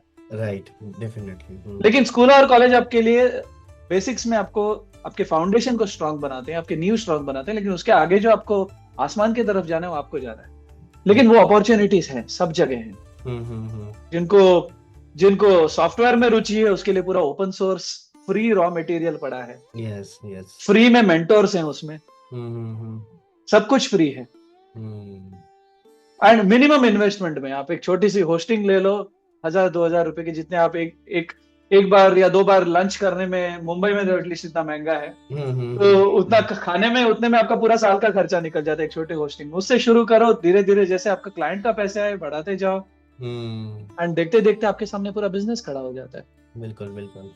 तो नौकरी करने वालों के लिए भी काफी सारे ऐसे अपॉर्चुनिटीज है। हमेशा बड़े ब्रांड्स की ओर मत देखो, छोटे ब्रांड्स में ज्यादा अपॉर्चुनिटीज होते हैं। काफी बार उसी में ग्रो हो सकते हैं या उससे सीख के आपका खुद का आप शुरू कर सकते हैं। तो और उसमें आप ऐसे बिजनेसेस में जहां आप लोगों को चेहरे से पहचानते हो, उसमें एक बहुत अच्छा फीलिंग होता है। उसमें खट्टी मीठी सब बातें होती है, तीखी बातें भी होती है, लेकिन उसका मजा कुछ और होता है ह्यूमन इंटरेक्शन का, वो आपको तैयार करती है आगे की जर्नी के लिए। तो घबराओ मत, जितने भी सामने चैलेंजेस आते हैं, कोई भी राइट और रॉन्ग नहीं होता है, आपको अपना जर्नी, चूज योर जर्नी करना पड़ता है। आपका ही आपको आगे का जो सफर है आप ही को चुनना पड़ता है, वो इजीली कर सकते हैं आप। मैंने किया है, आपने किया है, सुमन ने किया है, देखो इतना अच्छा उनका पॉडकास्ट शो चल रहा है। राइट। और वैसे ही आप, ये अच्छी सी बहती हुई नदी है, आपको बस थोड़ा बहुत स्विमिंग सीखना है, या तो एक लॉग पकड़ के मस्त उसके साथ सेल करना है। राइट। और आज के, जैसे मैंने बोला, we are grateful that we are in India. अच्छी कंट्री है, अच्छे लोग हैं, प्यारे, सपोर्ट है, हमारा कल्चर अच्छा है। कुछ कुछ खामियां भी है, लेकिन अगर वो सब आप नेट देखो तो सब लोग अभी हमारी तरफ आ रहे हैं। देखो बाहर से भी लोग हमारे तरफ आ रहे हैं। Yes yes. कि हमारे, हाँ, और इतनी बड़ी आबादी होने के बावजूद हमारे लोगों को सब हेल्थ केयर मिलता है यहाँ पे। यहाँ पे काफी कुछ मिलता है, क्योंकि यहाँ पे इतना अपॉर्चुनिटीज भी हैं, इतना कुछ है, आप कर सकते हो। तो वही आप हमेशा अपने मन में रखिए, और आपके पास चॉइस है इतने सारे अपॉर्चुनिटीज में। आप एक 2 या 3 चीज ऐसे चुनिए जहाँ पे आपका मन अच्छे से बहल जाए, आप खुश रहें, और बाकी का पैसा तो आता जाता रहता है। राइट। और उसे संभालने के लिए जो मैंने बोला, इन्वेस्टमेंट्स जैसे आप बेसिक सीखिए। एंड खास करके Sumant is from Gujarat, and जब इन्होंने कहा मुझे बिजनेस के बारे में बात कर रहे हैं, गुजराती बोल रहे हैं, मुझे बिजनेस के बारे में बात करना है, मैं तो डर गया भाई, मैं क्या समझाऊं। गुजरात वाले एक्सपर्ट्स होते हैं बिजनेस में, सो सुमंत भी आपको, सुमंत और जो हमारे अहमदाबाद, सूरत के सब भाई हैं, भाई बहन, वो सब आपको बहुत अच्छा एग्जांपल्स देंगे राइट इस बारे में, अबाउट कैसे अपॉर्चुनिटीज को ये करना है। Right right. बहुत बड़ी इंसाइट एंड थैंक यू कि आप जो बहुत बड़ी एडवाइस है, क्योंकि कभी कभी हमें लगता है कि बहुत सिंपल है, बट जो सिंपल वे में हम बताते हैं, जो कभी भी, जैसे आप आज एज ए गेस्ट आप बता रहे हैं, ऐसे कभी भी कहीं बताते हैं, तो वो जब हम उसको डिकोड करते हैं ना बाद में, तब हमें पता चलता है कि एक एक बात और एक एक वर्ड क्या है, उसका मीनिंग क्या है। अभी जो फर्स्ट टाइम सब जो भी आपका ये देखेंगे तो उनके शायद समझ में नहीं आएगा, बट 2-3 बार अगर वो समझें तो उसमें पता चलेगा कि आप क्या कह रहे हैं। 1 to 1 वर्ड जो है वो बहुत बड़ी बात है उसमें। सो ये बहुत वैल्यूबल है। और एक चीज मैं जल्दी जोड़ना चाहूंगा, काफी सारा जो सिचुएशन है, जैसे आपको लगता है ये मुझसे नहीं होगा, ये तो बहुत बड़ी चीज है, कैसे होगा, ऐसे सिचुएशंस आपको लाइफ में आते रहेंगे। एक या 2 महीने पहले मुझे भी हुआ ये सिचुएशन। अच्छा। एक काफी बड़ा क्लाइंट मेरे एक एक्स कलीग के थ्रू मुझे मिला, और उन्होंने बोला मेरे पास ये अच्छा प्रोजेक्ट है। उनका बहुत ही अच्छा चैलेंजिंग प्रोजेक्ट था, काफी बड़ा प्रोजेक्ट था, और उसके रेट्स भी अच्छे थे। और खास करके वो मेरे पे विश्वास रख रहे थे, बिकॉज मेरे एक्स कलीग ने मुझे बहुत प्रमोट किया वहां पे, शायद हद से ज्यादा प्रमोट किया, तो उससे मुझे शायद थोड़ा डर पैदा हुआ। और मैंने देखा कि पूरा का पूरा प्रोजेक्ट है ड्रूपल पर। अच्छा, ओके। एंड ड्रूपल के बहुत पुराने वर्जन पर है, उसे माइग्रेट करना है नए वर्जन में। अभी और जब ये मेरे पास आ गया, और उसमें एक अलग अलग टास्क थे, वो साइट पे बहुत सारे भर के स्पैम रजिस्ट्रेशन थे, उसको क्लीन अप करना था।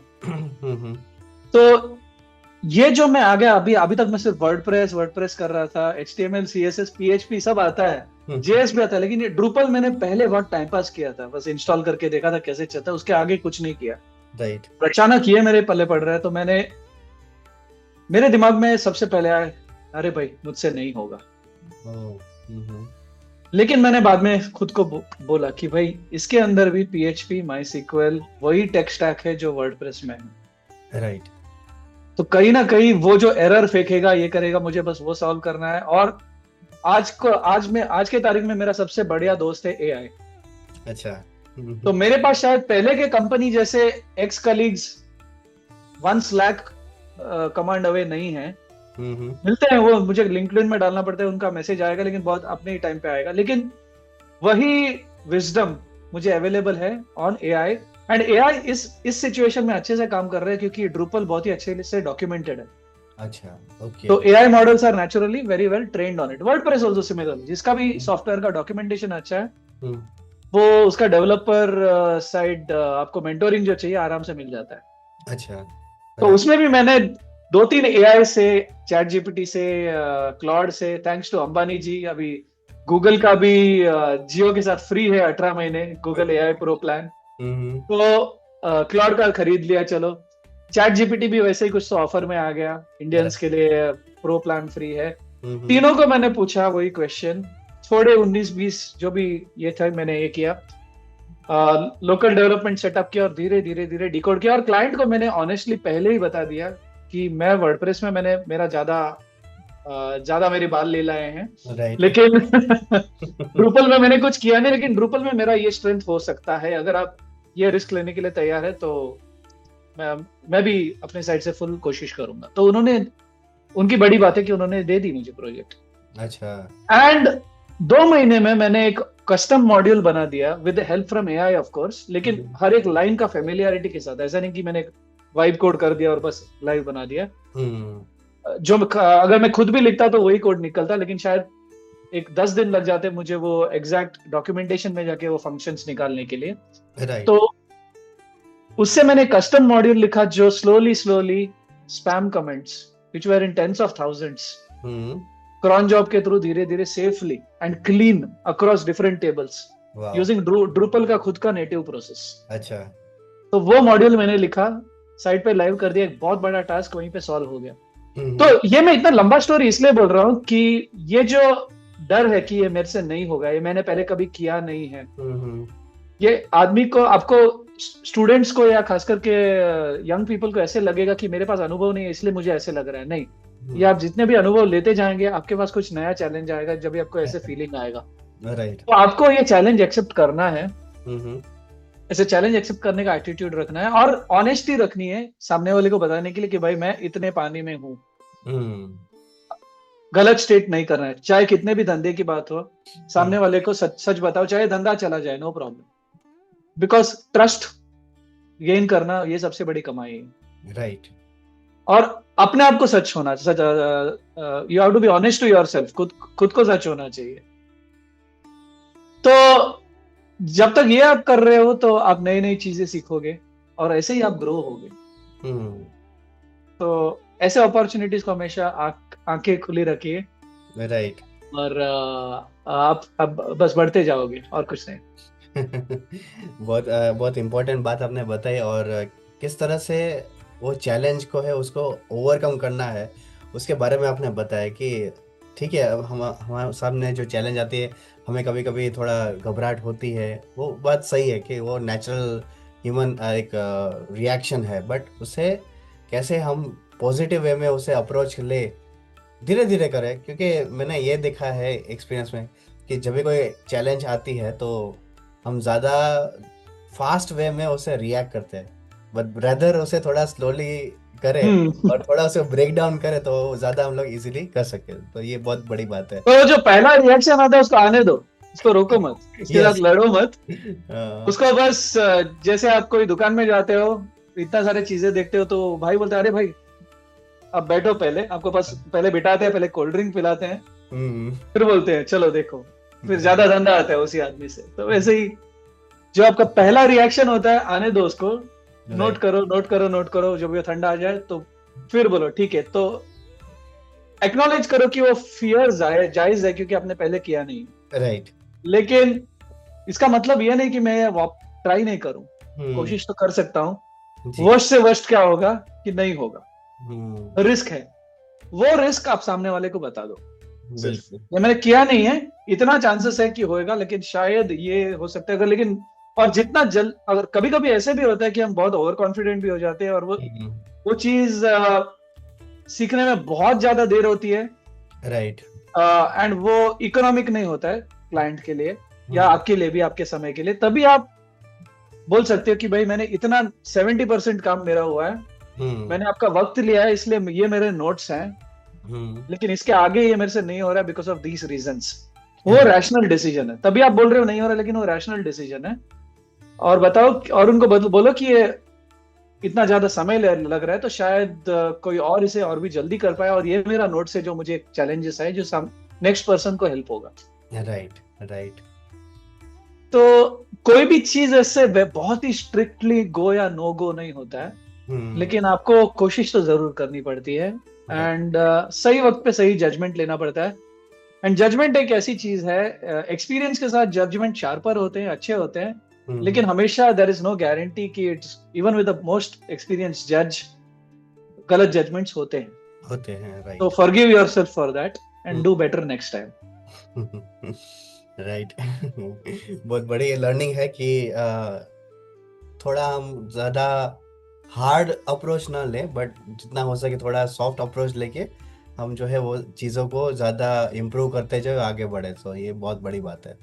सही। ये जो आपसे बहुत बड़ी इम्पोर्टेंट लर्निंग है वो हमने अब तक ली, और उसके लिए तो मैं जितना थैंक यू कहूँ बहुत कम है।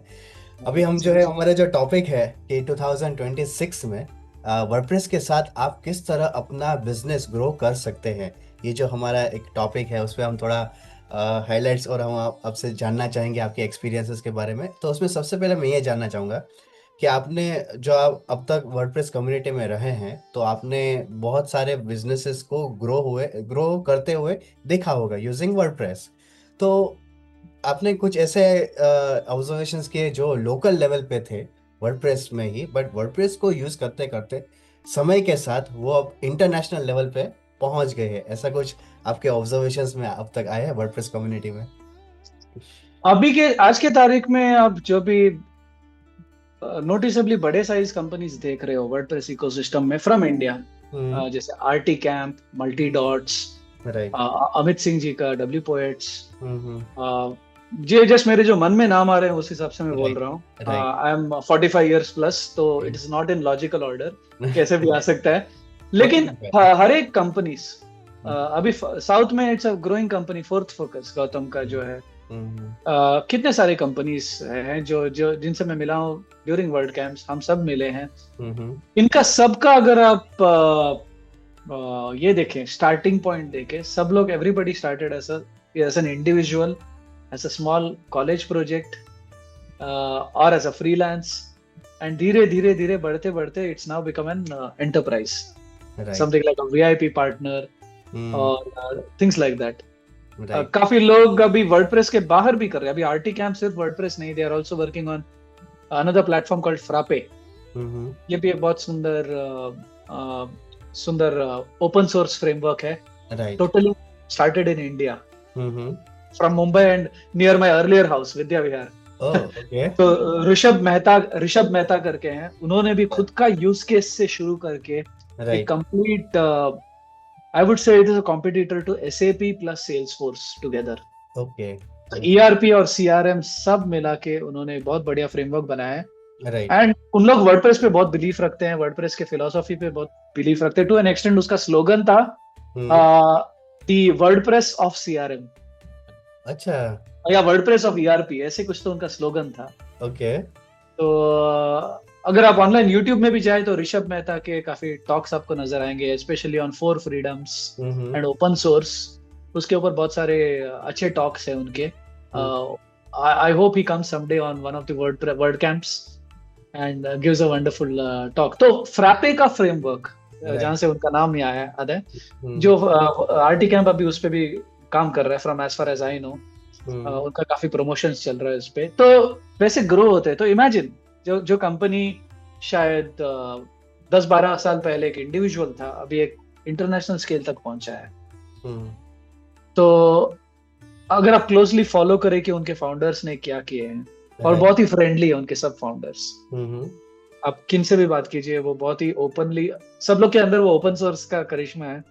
तो बड़ा या छोटा कोई भी आप उनसे वर्ल्ड कैंप में मिले, सामने सामने उनसे आप बहुत ही उनका समय को मन में रखते हुए आप हमेशा 2-3 सवाल उनके पास लेके जाइए, पहले से ही सोचे हुए, जो आपको उनसे चाहिए। और वो आपको बहुत ही अच्छा इनसाइट्स देंगे। लेकिन आप coming back to your questions, तो आप देख सकते हैं कि जो जितने भी बड़े कंपनीज हैं, छोटे छोटे करके बड़े हुए हैं। कुछ कंपनीज ने ऐसे नीश पकड़े हैं जो उनको बहुत अच्छा लगता है। अभी अमित सिंह को मैं देखता हूँ, उनको पोएट्री और हिंदी लिटरेचर का शौक है। तो मैं उनको देखता हूँ, उनका काफी मीडिया और जो ताल ठोक के जो ये चैनल है, उनके साथ सब उसका खास संपर्क है और उसके थ्रू भी उनका उसमें उनका बिजनेस का के ऊपर उसका इन्फ्लुएंस नजर आता है। Right, okay. तो बिजनेस ऑफ कोर्स मार्केट के हिसाब से भी चलती है, लेकिन it is actually a Sangam of market और जो ओनर या जो बिजनेस पर्सन का जो खुद का पर्सनालिटी है और जो उसका खुद का क्या कहते हैं इंटरेस्ट है। राइट। तो हमारे लिए ये बात अच्छी है कि मार्केट इतनी बड़ी है, अलग अलग सेगमेंट्स है उसमें। राइट। आपका कस्टमर एक छोटा सा ब्लॉगर हो सकता है, एक छोटी संस्था हो सकती है, नॉन प्रॉफिट हो सकती है, एक छोटा एसएमई हो सकता है, या एक बड़ा बैंक हो सकता है, बड़ा कॉर्पोरेट हो सकता है जी। आपको पहले चुनना है कि आपको कहाँ पे सर्व करना है। एंड उसमें भी अलग अलग वर्टिकल्स होते हैं, कोई फाइनेंस और इंश्योरेंस में है तो आपको आपके शायद फैमिली मेंबर्स उसमें हैं तो उसके थ्रू आप जा सकते हो। आपके फैमिली म्यूजिक में है, ट्रेडिशनल क्लासिकल म्यूजिक सिंगर्स होते हैं काफी लोग, आप उनको कैसे हेल्प कर सकते हो with your knowledge of WordPress और whatever knowledge you have. Right. तो वो वर्टिकल उसके अंदर आ जाता है फिर। सो वर्टिकल प्लस हॉरिजॉन्टल, तो साइज ऑफ बिजनेस और size of the institution and various industries जो भी आपके नजदीक है, जिसमें आपको इंटरेस्ट है, उससे आप शुरुआत करो, उससे इंस्पिरेशन लो एंड धीरे धीरे धीरे आप सबसे बड़ा चैलेंज होता है सबसे पहला कस्टमर को मिलना, सबसे पहला कस्टमर पे मिलना। उसको आप पूरे दिल और जान से अगर आप उसको खुश करो तो वो आपको 3-4 और लेकर आएगा सामने से। Word of mouth. एंड ये वर्ड ऑफ माउथ के पावर के आगे आप फेसबुक एड्स, यूट्यूब एड्स सब फीका है, सब पानी कम है। बिल्कुल बिल्कुल सही बात है। एंड ये सब लोग आई एम श्योर वैसे ही वर्ड ऑफ माउथ से ही काफी ग्रो हुए हैं और आज के तारीख में इतना उनका बड़ा रेपुटेशन है कि अगर आप आरटी कैम्प का या मल्टी डॉट्स का लोगो कहीं देखो तो आपके माइंड में एक या डब्ल्यू पोएट्स या किसी का भी लोगो आप देखो सामने तो आपके माइंड में एक ट्रस्ट आता है। बिल्कुल राइट। तो आपको वैसे ही बढ़ाना है। तो लगभग जो बिजनेस के बेसिक्स है वो सब जगह सेम है, लेकिन वर्डप्रेस में ये एक अच्छी चीज है कि इसके काफी सारे रॉ मटेरियल्स, इसके मेंटोरशिप्स, इसका जितना भी डॉक्यूमेंटेशन आपको चाहिए सब कुछ फ्रीली अवेलेबल है। उसमें आपको सिर्फ एक लैपटॉप पर इन्वेस्ट करना है। वो भी ये सब सॉफ्टवेयर अच्छे खासे सेकंड हैंड लैपटॉप पर भी चल जाते हैं। ऐसे नहीं कि सबको मैकबुक की आवश्यकता है, नहीं। राइट। तो ऑटोमेटिक के पहले मेरे पास एक डेल ऑस्ट्रो 10 था जो मैंने करीबन 7-8 साल यूज किया था। उस पे मैंने अपना ट्रायल दिया। तो आज की तारीख में भी मेरे पास एक अलग मशीन है, एक IBM थिंकपैड है जो कि एक 7-8 साल पुराना सेकेंड हैंड खरीदा मैंने चंडीगढ़ से। काफी सारे टेस्ट में उसके ऊपर करता हूँ।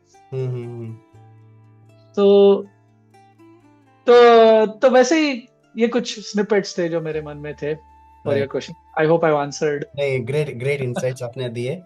आगे मैं ये पूछना चाहूंगा कि जब हम बात करते हैं बिजनेस ग्रोथ यूजिंग वर्डप्रेस, तो उसमें अब तक आपने क्या 5 लर्निंग्स आपके ऑब्जर्वेशन में आई है कि जो ये बिजनेस ग्रोथ की हम जब बात करते हैं, जो इम्प्लीमेंटेशन की हम बात करें, यूजिंग वर्डप्रेस की बात करें, तो उसमें ये 5 लर्निंग्स जो है वो आपको ऑब्जर्व में आई है या आपने लगा कि नहीं मुझे ये बहुत कुछ इम्प्लीमेंटेशन करना जैसा है, ऐसा आपको कुछ कैसा लगा हो?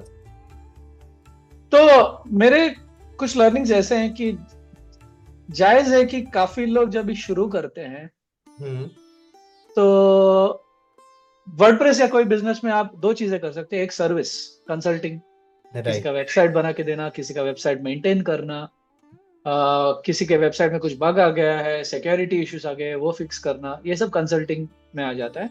और दूसरा आता है प्रोडक्ट, कि मैंने बढ़िया प्लगइन बनाया, बढ़िया थीम बना दिया। तो ज्यादा करके लोग जो सक्सेसफुल बिजनेसेस हैं, ये कुछ रामबाण इलाज नहीं है, लेकिन जो नॉर्मल ट्रेंड है वो यू स्टार्ट विद सर्विस। अच्छा। और इसके लिए 2-3 कारण हैं। तो सर्विस में आपको, जैसे मैंने बोला, रॉ मटेरियल आपको फ्री मिल रहा है, विजडम आपको फ्री मिल रहा है, आप कस्टमर को अच्छी तरह से फेस टू फेस जान लेते हो और उनकी स्पेसिफिक समस्या को आप सॉल्व करते हो। और उसमें जैसे आपका विजडम बढ़ता है और आपका बिजनेस अच्छा इनिशियल ग्रोथ मिलता है, उसके बाद आपको समय और थोड़ा पैसा मिल जाता है प्रोडक्ट पे फोकस करने का। राइट। और प्रोडक्ट भी आप ऐसे हवा में नहीं बना सकते हो। प्रोडक्ट हमेशा तभी सक्सेसफुल होता है जब भी एक particular continuously coming user pain point के ऊपर आप फोकस करते हो। बिल्कुल राइट। जस्ट मैंने अच्छा सा वेबसाइट, अच्छा सा बहुत ही मल्टी कलर्ड थीम बना दिया, ऐसे नहीं कि उसका रातों रातों बिक जाएगा, नहीं। बिल्कुल।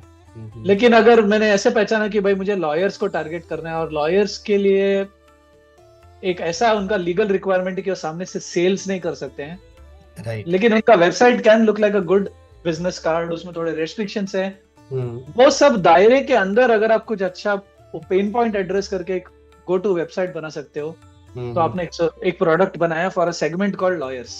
ओके। लेकिन ये तभी आपको विजडम आएगा जब भी आपने 2-3 लॉयर्स को शायद उनके लिए कंसल्टिंग किया हो, उनके लिए पर्सनल वेबसाइट बना के दिया हो। समझ गए आप? तो पहले आप कंसल्टिंग के थ्रू आप यूजर विजडम ले लो, मार्केट विजडम ले लो। जब भी आपको एक पैटर्न नजर आएगा कि भाई ये पैटर्न 100 लोग को है, तो मैं 100 बार करने से अच्छा मैं एक बार बना के उसको एक रेट डाल दूंगा, एंड उसमें अगर मैं वापस कंसल्टिंग डाल सकता हूँ कि ठीक है, ये अगर आपको ऐसे ही लेके खुद इंस्टॉल करना है, इतना है, उसको इंस्टॉल करवा के देना है तो सर्विस। राइट। ये दोनों का अच्छा साइकिल बन जाता है फिर। राइट। ये बहुत इंटरेस्टिंग बात हमने बताई कि एक तो है हम लोग जो सर्विस जिस तरह से हम डिस्प्ले करेंगे, उसकी जो प्राइसिंग है वो सब तो है, बट अगर हम उसे स्ट्रक्चर वे में अगर उसे हम शोकेस करेंगे तो उससे क्या होता है कि आपने जैसे बताया कि कंसल्टिंग कि हर एक बिजनेस जो है, चाहे फर्स्ट टाइम उसने वेबसाइट बनाई है, वो हमसे बना है, हमारी सर्विस ली है, उसने वेबसाइट बनाई है, अब आगे तो सपोज 6 मंथ्स के 8 मंथ्स के बाद उसे ग्रो होना है, तो वो अगर कंसल्टिंग वहाँ पे जो है तो वो रिकरिंग हो जाएगा हमारे लिए। तो ये एक बहुत अच्छी बात है। तो एक वे में आप ये भी ग्रो होंगे कि एज अ सर्विस प्रोवाइडर भी आप ग्रो होंगे, और एज अ कंसल्टिंग यानी एज एन एक्सपर्ट वो सब्जेक्ट में एज एन एक्सपर्ट भी आप ग्रो होंगे। सो ये दोनों ऑब्जर्वेशंस है। और एक बात यह है कि अगर काफी लोग जो हमारे वो सपोर्ट इंजीनियर्स हैं, तो they are in actually a very golden role. अच्छा। क्योंकि वो यूजर्स को रोज रोज सुनते हैं जी। अगर आपके पास सपोर्ट जॉब भी नहीं है तो कुछ समय बिताओ वर्डप्रेस सपोर्ट फोरम्स पर। wordpress.org के सपोर्ट फोरम्स है, not just the main forum, also go into the top plugins forum, जैसे WooCommerce के फोरम्स हैं, सपोर्ट फोरम, उसमें जाओ। जो टॉप लेटेस्ट थीम्स है .org की थीम्स है 2025 2024, उसमें जाके देखो। क्यों? क्योंकि उसमें users keep coming up with their pen points. Okay. And उसमें से कोई भी एक पेन पॉइंट उठा के आप प्लगइन या थीम बना सकते हो या ब्लॉक पैटर्न बना सकते हो, पहले फ्री में दे दो। राइट। एंड उसमें बाद में आपको एनहांसमेंट्स नजर आएंगे, उसको आप शायद पेड प्रोडक्ट्स बना सकते हो। लेकिन आप जब आप फ्री में भी बनाओगे तो आपका खुद का ब्रांड, आपका खुद का रिस्पेक्ट, आपका रेपुटेशन बढ़ता है, एंड वो सब इंटेंजिबल बेनिफिट्स है, वो आगे चल के पे ऑफ देता है। राइट। तो वैसे ही एक एग्जांपल है, अभी मेरे wordpress.org में ज्यादा प्लगइन्स नहीं है।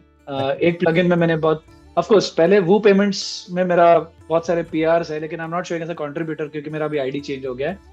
लेकिन उसके अलावा मैंने काफी कंट्रीब्यूट किया। एक ल्यूबस का अजीत बोरा जी के साथ मैंने उनके साथ तभी मैंने सीखने के लिए, और उन्होंने मुझे बहुत सपोर्ट किया, तभी उनके एक प्लगइन को मैंने कंट्रीब्यूट किया।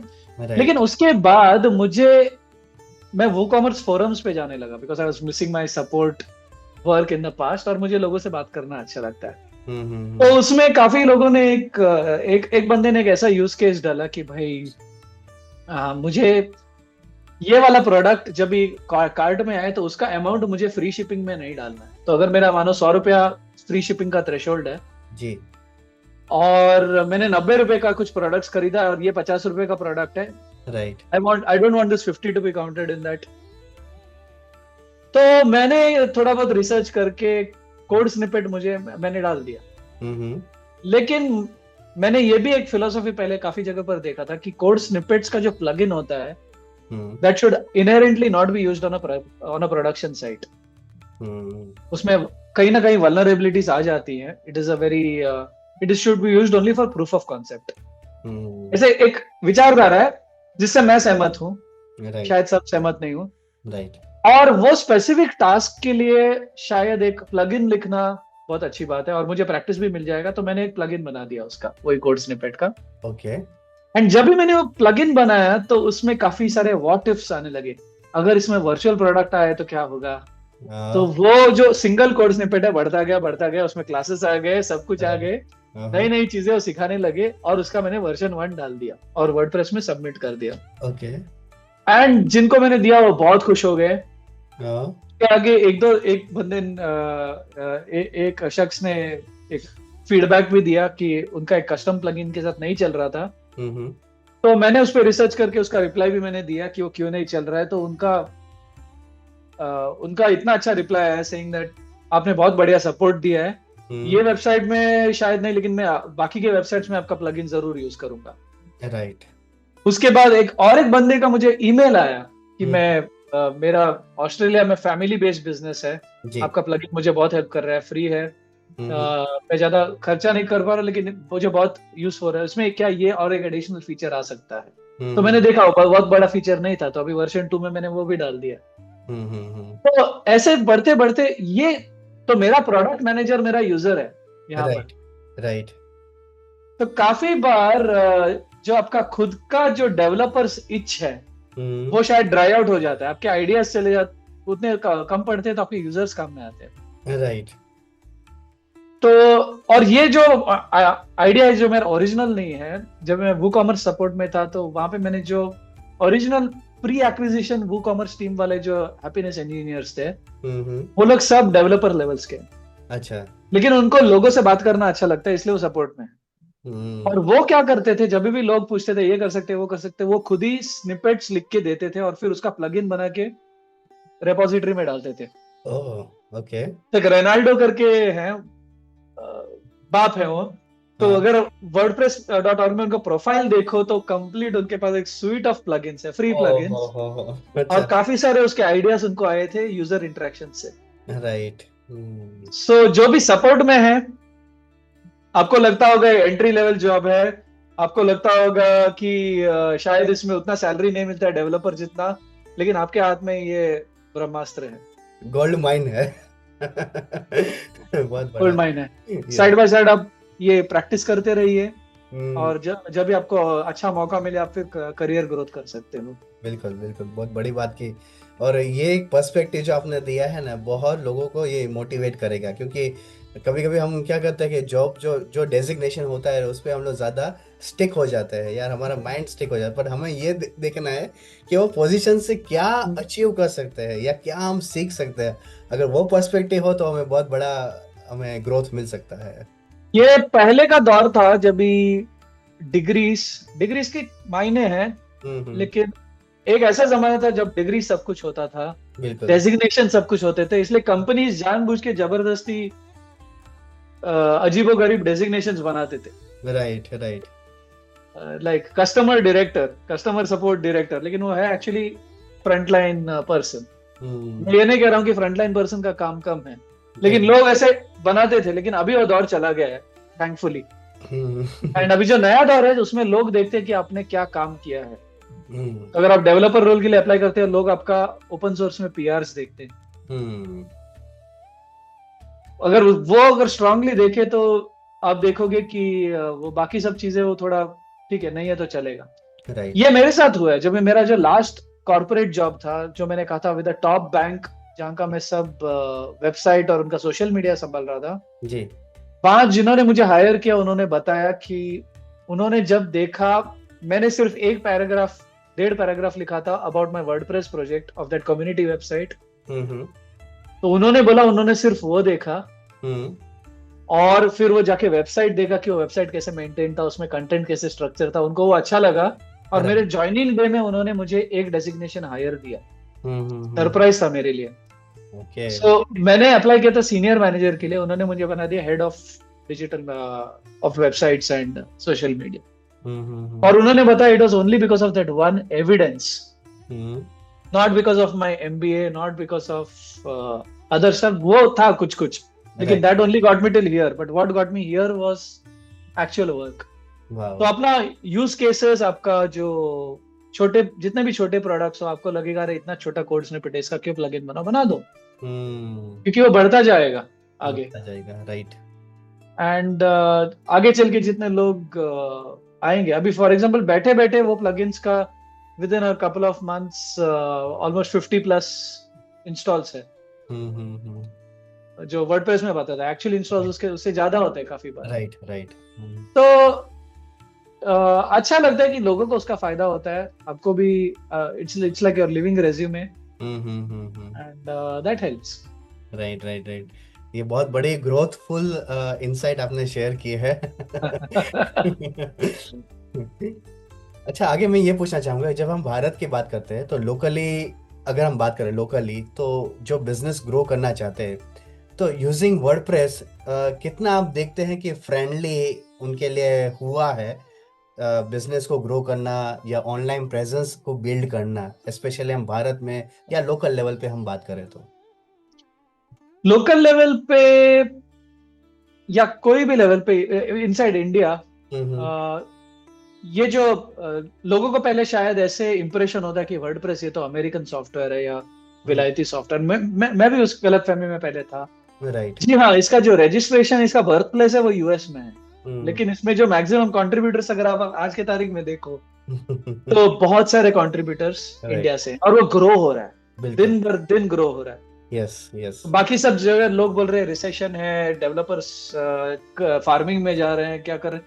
यहाँ तो मैं देख रहा हूँ edition after edition, release after release, contributors बढ़ ही रहे हैं, इंडियन कंट्रीब्यूटर्स, इंडिया और इंडियन सबकॉन्टिनेंट भी, even if I were to include the neighbouring countries. Right. Because जब आप ग्लोबल लेवल पे देखो तो आप बॉर्डर्स और दुश्मनी को थोड़ा साइड में रख के देखते हो कि सब कॉन्टिनेंट कितना कंट्रीब्यूट कर रहा है।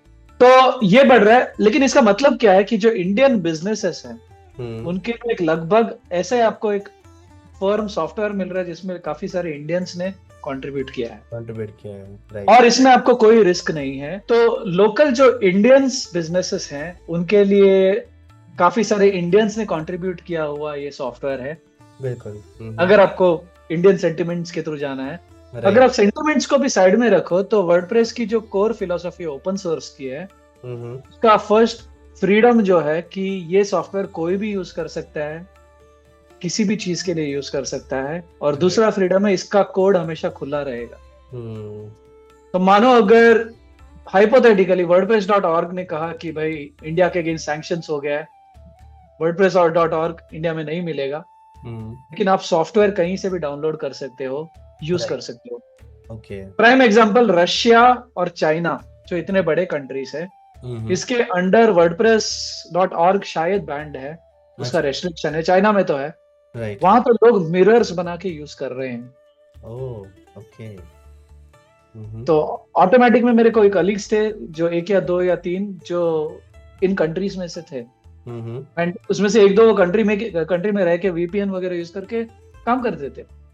राइट। और बाद में वो माइग्रेट हो गए होंगे बिकॉज ऑफ लॉस।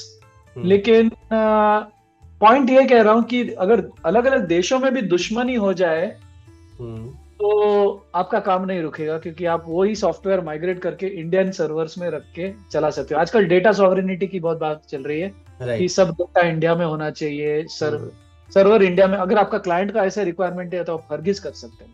बिल्कुल बिल्कुल। विद इन इंडिया बहुत सारे सर्वर्स है, सर्विसेज है, जैसे माइल्सवेब है नासिक में, काफी सारे जो इंडियन होस्ट है, आप उसका यूज कर सकते हैं, या आपका खुद का सर्वर भी आपके रूम में लगा के। मेरे रूम में भी पुराना लैपटॉप पे भी वर्डप्रेस चल रहा है जो क्लाउडफ्लेयर के थ्रू एक्सेस है। राइट। वैसा कर सकते हैं इन वर्स्ट केस। ओके। लेकिन कॉन्ट्ररी टू दैट, आपको लगेगा SAP इतना बड़ा दिग्गज सॉफ्टवेयर है, माइक्रोसॉफ्ट इतना बड़ा दिग्गज सॉफ्टवेयर है। हाल ही में आपने नयारा रिफाइनरीज करके सुना होगा। राइट। यस। जब भी रशियन ऑयल और सैंक्शंस का बात आया तो रातों रात नायरा रिफाइनरीज रशियन ऑयल को प्रोसेस करता है, और इंडिया में हर एक देश का ऑयल रिफाइन होता है। हमारे पास जितने रिफाइनरीज है शायद ही कोई कंट्री में है। ओके।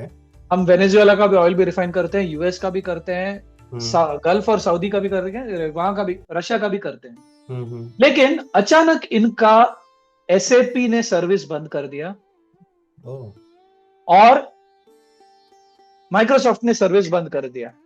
अच्छा। ये बहाने से कि आपका कंट्री सैंक्शनड है, ये आपका बिजनेस सैंक्शनड है, आप रशियन ऑयल रिफाइन करते हो तो आपका धंधा बंद। अच्छा। और एसएपी बंद यानी आप बिल्स नहीं दे सकते हो, आप रिसीट्स नहीं दे सकते हो, इनवॉइस नहीं दे सकते, आपका पूरा ईआरपी बंद। फिर उनको सुप्रीम कोर्ट जाना पड़ा ऑलमोस्ट, फिर गवर्नमेंट ने बीच में इंटरवीन करने के बाद वो आ गया। तो अभी आप काफी सारे लोग एक पॉपुलर ई कॉमर्स प्लेटफॉर्म पे होस्ट करते हो, मैं नाम नहीं लूंगा, सब जानते हैं हम ये, और मैं ये नहीं कहूंगा कि वो आगे जाके ये करेंगे, लेकिन अगर वो कंट्री का वो सैस है, बहुत बढ़िया प्लेटफॉर्म है। एक चुटकी में आप अपना बिजनेस उसमें, शायद वूकॉमर्स से भी बहुत जल्दी आप उसमें सेटअप कर सकते हो। राइट। लेकिन इसका जो सर्वर्स है, इसका पूरा बिजनेस है, वो कनाडा में बेस्ड है। और अगर कनाडा में लिबरल गवर्नमेंट ने अगर उठ के कहा कि भाई इंडिया में बहुत सारा अत्याचार हो रहा है, या कोई भी पॉलिटिकल रीजन से उन्होंने सैंक्शन कर दिया, बंद कर दिया, तो आप आपका वेबसाइट माइग्रेट नहीं कर सकते उससे बाहर, रातों रात तो नहीं कर सकते। राइट। ये बहुत बड़ा रिस्क है। तो इंडियन से मैं ये कहूंगा कि अगर आपको वो रिस्क हटाना है, सब कुछ आपके कंट्रोल में रखना है, तो एक अच्छा और रोबस्ट होस्ट चुन के वर्डप्रेस यूज कीजिए, उसमें आपका वेबसाइट होस्ट कीजिए, उसमें आप एप्स बना सकते हो।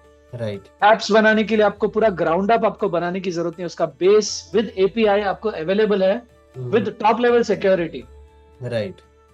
30-40 हजार से ज्यादा डेवलपर्स ने उस पर काम किया है और रोज नजर रखते हैं कि कहाँ पे सिक्योरिटी वल्नरेबिलिटी है। बिल्कुल बिल्कुल। और जो भी ज्यादा करके आपको इंसिडेंट्स नजर आते हैं वर्डप्रेस के, that is because of weak plugins या वीक थीम्स जिसको लोगों ने कभी भी अपडेट नहीं किए हैं। लेकिन अगर आप सीरियस बिजनेस हो, आप जायज है, आप तो अपडेटेड रखोगे उसको, तो उतना आपका रिस्क बहुत कम हो जाता है। और आपने अगर अच्छा होस्ट चुन लिया है विद अच्छा बैकअप, तो आपका बिजनेस उतना अच्छा कंटिन्यूस चलेगा।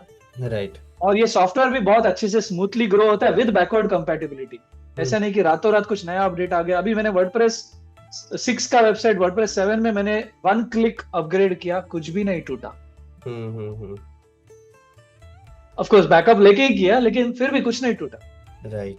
मेरे साथ हाल शायद ही कभी ऐसा इंसिडेंट हुआ हो कि मुझे बैकअप रिस्टोर करना पड़ा बिकॉज ऑफ एन अपडेट, क्योंकि वो अपडेट प्रोसेस उतना स्मूथ हो गया। तो ये सब चीजें जो है हमें एग्जैक्टली मॉनिटरी टर्म्स में नहीं दिखेंगे। तो काफी बार आप अगर एनालिसिस करो तो शायद वर्डप्रेस का कॉस्ट ऑफ मेंटेनेंस बोलो या कुछ, आपको शायद थोड़ा ज्यादा लगेगा औरों के मुकाबले, अगर आप सीरियस मेंटेनेंस उसमें डालो तो। लेकिन इसका जो ओपननेस है, उसका टोटल आपका 100% एब्सोल्यूट ओनरशिप है। राइट। और मानो अगर आप वर्डप्रेस से खुश नहीं हो, तो डेटा लिबरेशन है, जिससे आप वर्डप्रेस से एक्सपोर्ट करके दूसरे प्लेटफॉर्म्स में भी जा सकते हो। बोथ साइड्स फ्रीडम है। तो उसके लिए ये बहुत अच्छा बिजनेसेस के लिए, इंडियन लोकल बिजनेसेस के लिए बहुत अच्छा है। और इंडिया में जितने लोकल बिजनेसेस है, ये वर्डप्रेस इतना बड़ा इकोसिस्टम है कि आपके घर के आसपास जिस बिजनेस में आप हो, उसी चौराहे में आपको 4 या 5 वर्डप्रेस डेवलपर्स मिल जाएंगे। ये भी अच्छी यारी दोस्ती है, उसे ले लो, उसको काम पे लगा दो। राइट। राइट। और रातों रात आपको बहुत बढ़िया आपका वेबसाइट या ऐप जो भी है बन जाएगा। बिल्कुल बिल्कुल। Great thoughts, thank you. और नागेश जी, मैं आगे ये पूछना चाहूंगा कि हमने बहुत अच्छे से डिस्कशन ऑलरेडी कर रहे हैं उसमें, कि जो अब इंडस्ट्री पिछले 2-3 साल में अगर आप देखें, तो आपके सरप्राइज में कोई ऐसी इंडस्ट्री है जो अभी ज्यादा वर्डप्रेस या नई इंडस्ट्री ऐसी हो, या कि जो वर्डप्रेस अपने बिजनेस ग्रोथ के लिए ज्यादा यूज कर रहे हैं, ऐसा कोई इंडस्ट्री आपने देखा है अभी कोई?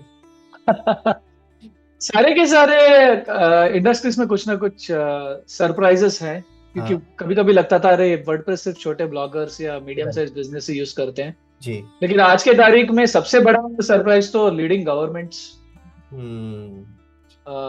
ना कि व्हाइट हाउस बट ऑल्सो हमारे मोदी जी और सभी लोग, ऑपोजिशन से लेके रूलिंग पार्टी से, सब लोग वर्डप्रेस यूज करते हैं एट वेरियस लेवल। हमारे एरिया के जो नगर सेवक हैं वहां से लेके प्रधानमंत्री तक सब लोग वर्डप्रेस यूज करते हैं। और ये मेरे लिए सरप्राइज है, क्योंकि जो टॉप गवर्नमेंट लेवल्स में एटलीस्ट सिक्योरिटी का बहुत कंसर्न होता है, राइट। उनका एक पर्टिकुलर स्टाइल ऑफ अप्रूवल्स होता है, एक टोटल लाइन ऑफ अथॉरिटी होता है, शेड्यूल ऑफ अथॉरिटी होता है, वो सब के साथ वर्डप्रेस एडजस्ट हो रहा है।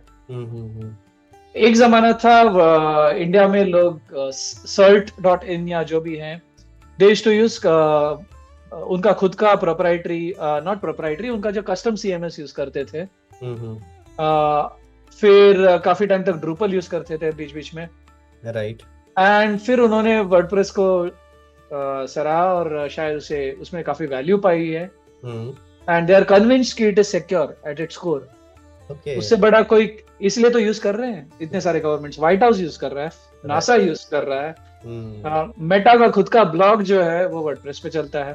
बिल्कुल। हालांकि उसके पास खुद का टेक्नोलॉजी है, लेकिन वो फिर भी वर्डप्रेस यूज कर रहा है। इसका मतलब यह है कि इसमें वो सिक्योरिटी ये सब ऑलरेडी एश्योर्ड है, एंड ऐसे नहीं कि वो लोगों के लिए कुछ अलग लेवल ऑफ अलग वर्डप्रेस का सॉफ्टवेयर दिया जा रहा है। सॉफ्टवेयर सबके लिए सेम है, शायद उनका होस्टिंग और उनका जो सर्विस है जो मैनेज कर रहा है वेबसाइट वो अलग है।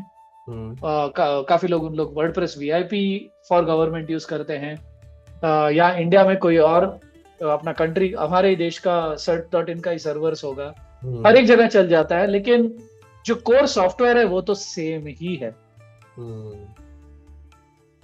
एंड एंटरप्राइज लेवल में लोग हेडलेस प्रेफर करते हैं कि आपका WordPress is only used for content generation, फिर एक्सपोर्ट करके स्टैटिक फाइल्स बन के हेडलेस वे में यूज करते हैं, राइट। उसके लिए भी, वो वर्कफ्लो के लिए भी वर्डप्रेस फ्रेंडली है। और अगर आपको नॉर्मल यूज करना है तो छोटे मोटे बिजनेसेस के लिए वो हेडलेस का जरूरत नहीं है, जितना ग्लैमरस दिखता है उतना जरूरत नहीं है, कॉम्प्लिकेशन है, आपका एडिशनल लेयर ऑफ डिपेंडेंसी आ जाता है, राइट। उसके लेकिन अगर आपको फिर भी आपका साइट को बढ़िया परफॉर्मेंस देना है तो नेटिवली वर्डप्रेस का परफॉर्मेंस अच्छा है। आप बढ़िया थीम्स यूज कीजिए जो लाइट वेट है, स्टैंडर्ड ब्लॉक्स यूज कीजिए instead of going for very heavy page builders. ये सब चॉइसेस है आपके पास, और अच्छा कैशिंग यूज कीजिए तो आपको वही परफॉर्मेंस मिलेगा जो मोदी जी को मिलता है, राइट। तो ये सरप्राइजेस हैं कि इतने बड़े बिजनेसेस, इतने बड़े इंस्टीट्यूशंस वर्डप्रेस को खुलम खुला अपना रहे हैं, यूज कर रहे हैं, राइट, यूज कर रहे हैं। सो ये बहुत बड़ी बात है, और ये अच्छी बात है कि इसकी जो फेमिलियरिटी है वो सबसे छोटे लोगों को भी मिल सकता है। ये ट्रू डेमोक्रेसी है। वेरी थॉटफुल इंसाइट है नागेश जी। आगे मैं ये पूछना चाहूंगा कि आपके ऑब्जर्वेशन में जब हम बात करते हैं कि वर्डप्रेस थीम्स और प्लगइन्स डेवलपमेंट की, तो जो बिजनेसेस यहाँ पे भारत में हम बात कर रहे हैं जिन्होंने ऑलरेडी प्रोडक्ट्स बनाए हैं जैसे थीम्स है, प्लगइन्स है, तो आपने कैसा देखा है कि उनका जब वो ग्लोबल मार्केट में वो जाते हैं तो किस तरह का इवोल्यूशन आपने देखा हुआ है, स्पेशली हम भारत में जो डेवलप कर रहे हैं प्लगइन्स और थीम्स वर्डप्रेस की, तो कैसे आपने देखा है अब तक? इसका मैं सबसे बढ़िया एग्जांपल देना चाहूंगा थीम्स में एस्ट्रा। राइट। एस्ट्रा से पहले बाकी थीम डेवलपर्स, मुझे तो थोड़ा माफ कीजिए, बाकी के थीम्स उतने क्लासी नहीं लगते थे। क्लासी हम बोलते हैं ना कि भाई एकदम, और वो भी फ्री थीम गैलरी में। Right, right. कुछ थे जैसे अपने थीम आइल के थीम्स थे, वो भी अच्छे हैं, कैडेंस के थोड़े थीम्स थे पुराने, वो भी अच्छे हैं, लेकिन एस्ट्रा जब आया उसने पूरा गेम चेंज कर दिया। और thanks to the last few WordCamps, उसके पीछे जो एक्चुअल डिजाइनर्स थे, प्रोडक्ट मैनेजर्स थे, उनसे मेरी अच्छी पहचान हुई, और उन्होंने जो थॉट्स डाले हैं, जो कुछ साल पहले जो डिजाइन्स बनाए हैं, वो आज के तारीख में भी इतने वैलिड और फ्लेक्सिबली आप अडेप्ट कर सकते हो, वो बहुत बड़ी बात है। तो ऐसे कुछ कंपनीज हैं, तो एस्ट्रा का मैंने नाम इसलिए लिया क्योंकि मेरे मन में वो ऑब्वियसली मैं उसका फैन हूँ। Right. जो और एज अ फ्रीलांसर मैंने वो काफी यूज किया उनके प्रोडक्ट्स भी, थीम आइल का भी मैंने यूज किया है, और काफी सारे ऐसे जो भी मैंने नाम बताए सबका यूज किया है। लेकिन जो फ्रॉम इंडिया, मुझे बहुत प्राउड फील हुआ कि भाई इतना बढ़िया themes was happening from India. Right. And उसमें लोगों ने इंडिया में हमारे पास डिजाइन और कलर्स की नजाकत है, बिकॉज हमारे यहाँ इतने सारे कल्चर्स हैं, आप हर जगह जाकर देखो, इतना बढ़िया लोग सोचते हैं। काफी आपको मॉडर्न ब्रूटलिस्टिक वाले डिजाइन भी हैं, ट्रेडिशनल फाइन आर्ट वाले भी डिजाइन हैं, राइट। मॉडर्न आर्ट भी है, सब कुछ है हमारे पास। यस। और हर एक चीज को देखने का नजरिया हमारे रग रग में है। तो बिल्कुल। वो सब चीजें जब ये ऐसे डिजाइन में आते हैं तो आप बढ़िया थीम्स देखते हो। तो एंड प्लगइन्स में भी आप देखो काफी सारे अच्छे प्लगइन्स आ रहे हैं from Indian authors. Rank Math जो एसईओ में आप देखो, it's neck to neck with Yoast and some of the other plugins, and उसमें जो ग्रैन्युलरिटी मिलती है even with a free version, काफी सारे लोग उसको इतने अच्छे से यूज कर रहे हैं। तो बहुत सारे चीजें इंडिया से हो रही है।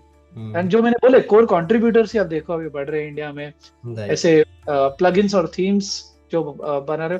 तो जैसे मैंने बोला, इसका सबसे ज्यादा बेनिफिट है कम्युनिटी का। आपके पास अगर एक अच्छा बढ़िया यूज केस है जो आप फोरम्स में देख रहे हो या कहीं भी देख रहे हो, जो कि वर्डप्रेस कोर फुलफिल नहीं कर रहा है, राइट, और आप कर सकते हो यूजिंग अ प्लगइन, वो हुक्स एंड फिल्टर यूज करके आप ऑलमोस्ट कुछ भी कर सकते हो वर्डप्रेस के अंदर। राइट। आपने बस ये बढ़िया प्लगइन बना के दिया, अच्छे से डॉक्यूमेंट किया। आजकल वो डॉक्यूमेंटेशन कंप्लीटली एआई बहुत ही अच्छे से कर लेता है। एटलीस्ट आपका फर्स्ट ड्राफ्ट, जो मेरा फ्री शिपिंग एक्सक्लूडर का पूरा फर्स्ट ड्राफ्ट एआई ने बनाया है, और मुझसे एटलीस्ट 10 गुना ज्यादा अच्छा उसने लिखा है। अच्छा। और एक्यूरेटली लिखा है, मुझे कुछ एडिट नहीं करना पड़ा उसमें। थोड़े एडिशनल पॉइंट्स मैंने डाले उसमें, लेकिन बाकी जो फर्स्ट ड्राफ्ट है उसमें आपका टाइम बच जाता है। आपको यूजर्स को भी अच्छा एक्सपीरियंस मिल जाता है कि भाई सब कुछ कैसे करना है, सब कुछ आ गया। राइट। तो आपको बस आइडिया चेस करनी है कि कौन सा ऐसा आइडिया है जो वर्डप्रेस या कौन सा ऐसा डिजाइन है जो इंडिया की खासियत है, जो लोगों को फायदा होगा, या कोई ऐसा डिजाइन है जो लोग देखना चाहते हैं लेकिन किसी ने बनाया नहीं है, या मेरा ही कुछ क्रांतिकारी डिजाइन, वैसे भी हो सकता है जो दुनिया ने नहीं देखी हो। खुला मैदान है भाई। तो उसके साथ आप एक्सपेरिमेंट करेंगे अगर कोई, तो आप अगला एस्ट्रा बन सकते हो, आप अगला रैंक मैथ या अपना इंस्टा WP, ये सब बन सकते हो। कितने सारे बड़े बड़े नाम हैं आजकल इंडिया में। एंड इंडियन थीम स्टोरी से पहले भी काफी अच्छी स्टोरीज हैं।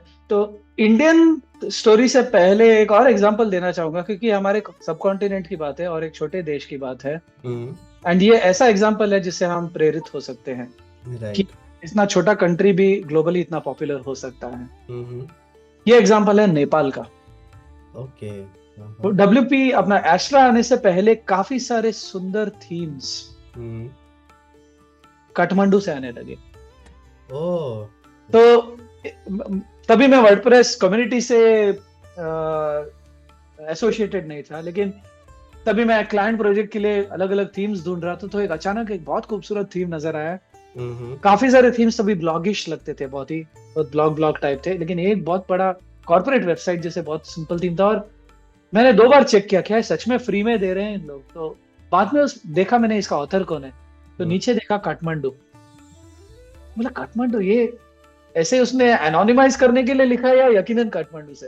तो बाद में जैसे मैंने देखा कि काठमांडू का ये है। और तभी मैंने जब आफ्टर ऑटोमेटिक ज्वाइन किया, तभी देखा कि वर्ड कैंप काठमांडू हुआ था। और तभी मैंने जाना कि वहां पे इतना बढ़िया कम्युनिटी है जिन्होंने थीम्स में स्पेशलाइज किया, अलग अलग थीम्स बनाने लगे, और वो थीम्स इंटरनेशनली सेल होने लगे, and they became very good brands for themes. वही आप देखो बांग्लादेश में भी कितने सारे कंपनीज आ रहे हैं, they are making excellent themes and plugins from their side, और ये इंटरनेशनल अरीना में बिक रहा है, ऐसे नहीं कि सिर्फ उनके देशों में बिक रहा है। तो एंड वो कंपनीज ग्रो हो रहे हैं, कोई कंपनीज ग्रो होके यूएस चले गए हैं, वहां वेंचर कैपिटल बन गए हैं उन लोग, राइट। तो वो लेवल भी हुए हैं। तो ये अगर उनके साथ हो सकता है तो आपके साथ भी क्यों नहीं हो सकता, जरूर होगा। बहुत बड़ी बात है कि इतने छोटे लेवल पे हम लोग कंट्री है, बट इतना अच्छा परफॉर्म कर रहे हैं, इतना अच्छा ग्रोथ कर रहे हैं, बहुत बड़ी बात है। क्योंकि ओपन सोर्स का कल्चर ऐसा है जिसमें हेल्दी कंपटीशन है, ऐसा नहीं कि कंपटीशन नहीं है, राइट। क्योंकि हर एक कॉम्पिटिटर को या हर एक पार्टिसिपेंट को ऐसा नहीं लगता है कि मैंने बिजनेस ले लिया तो उसने बिजनेस लिया तो मुझे नहीं मिलेगा। सब लोग के मन में यह विश्वास है कि मार्केट इतना बड़ा है, सबके लिए काम है, मैं अकेला नहीं कर पाऊंगा, सबको करना पड़ेगा जी। मेरा भी पेट भरेगा, उसका भी पेट भरेगा, सबका ग्रोथ होगा। सबका अपना अपना सेगमेंट है, सबका अपना अपना कस्टमर बेस है। कोई एक के ऊपर एक चढ़ के दूसरे का क्लाइंट लेने का कोई जरूरत नहीं यहाँ पर। इसलिए आप देखोगे वर्ल्ड कैंप्स में भी जाओ, सब फियर्स कॉम्पिटिटर्स, गोडैडी और होस्ट गेटर आजू बाजू में मस्त स्वैग एक्सचेंज करते रहते हैं। मैं wordpress.com के बूथ में पहले रहता था, दोनों भी लोग आके मुझे उनके सबसे बढ़िया स्वैग आके, नागेश जी ये लीजिए आपके लिए, एंड मैं भी उधर देता था। तो वैसा कल्चर है इसका। उसका मतलब यह है कि आप इंडिया में रह के भी वही कल्चर का फायदा उठा के इंटरनेशनल बिजनेस, इंटरनेशनल बाजार में आप एक्सपोजर पा सकते हैं। राइट। इंडिया के अंदर भी बहुत बड़ा मार्केट है, लेकिन इंडिया से बाहर भी why not. Right, great insights. Nagesh ji, मैं आगे ये पूछना चाहूंगा कि जब हम नेक्स्ट 6 मंथ्स की बात करें, 2026 में दिसंबर तक की बात करें, अगर कोई बिजनेस जो इंडस्ट्री स्पेसिफिक अप्रोच लेना चाहे यूजिंग वर्डप्रेस, तो क्या वो फाउंडेशन, स्ट्रॉन्ग फाउंडेशन बना सकता है? आप क्या फील करते हैं विद इन इंडिया में अगर बात करूँ तो? हाँ, जरूर। देखो, इंडिया में एक चीज हमें हमेशा ध्यान रखना पड़ता है, जब हम कोई इंडस्ट्री चुनते हैं तो हर एक इंडस्ट्री का एक हिस्ट्री होता है, specially industries like banking, finance, and historically उन्होंने माइक्रोसॉफ्ट के प्लेटफॉर्म्स यूज किए अपने वेबसाइट बनाने के लिए। और मुझे पूरा विश्वास है कभी ना कभी एटलीस्ट वेबसाइट्स के लिए वो कल्चर चेंज होगा। राइट। एंड आई थिंक वो हुआ भी है। स्टैंडर्ड चार्टर्ड बैंक ने अपना वेबसाइट वर्डप्रेस में बनाया। अभी पता नहीं, लेकिन एक जमाना था वो शायद वर्डप्रेस में बना था। आई am not sure if it was hosted by VIP, लेकिन वर्डप्रेस में बना था। उन्होंने वो पहला कदम लिया है। अच्छा। बिकॉज वो कन्विंस हो गए कि वर्डप्रेस में आपको बढ़िया सिक्योरिटी मिलेगी, आपका वेंडर लॉकअप नहीं होगा, ये सब बेनिफिट्स उनको सामने से दिखने लगा। लेकिन वो बदलाव होने में टाइम लगा, क्योंकि इतने सालों तक उन्होंने एक पुराना प्लेटफॉर्म यूज किया, उनको पूरा ढांचा गिरा के कुछ नया बनाना पड़ता है, तो उसमें थोड़ा टाइम लगता है। लेकिन अगर कोई बिजनेस इनिशियली ट्राई आउट करना चाहता है, और अगर आप वैसे बिजनेस को पिच करते हो, तो आप उसका मार्केटिंग कैंपेन्स को देखो। मेन वेबसाइट को आप वैसे ही रहने दो, आप कुछ माइक्रो साइट बना सकते हो उनके लिए, उनके कैंपेन्स के लिए, जिसमें आप वर्डप्रेस की कैपेबिलिटी डेमोन्स्ट्रेट करो कि भाई इसमें इतना ट्रैफिक आ रहा है, फिर भी इतना बढ़िया लीड्स ट्रैकिंग, ऑटोमेशन सब आउट ऑफ द बॉक्स या सिंपल सस्ते प्लगइन्स के थ्रू हो रहा है, without signing complicated contracts. Right. ये सब कर पा रहे हो, तो आप वो प्रूफ ऑफ कॉन्सेप्ट छोटे माइक्रो साइट्स या साइड प्रोजेक्ट्स के थ्रू दीजिए। आप चाहे तो इनफैक्ट इवन छोटे एप्स भी बना सकते हो, मोबाइल एप्स जिसका बेस वर्डप्रेस है, और आप रेस्ट एपीआई यूज करो। So WordPress will be completely working in headless form. बस सामने आपको वेबसाइट नहीं दिखेगा, लेकिन आपका ऐप का बेस बनेगा।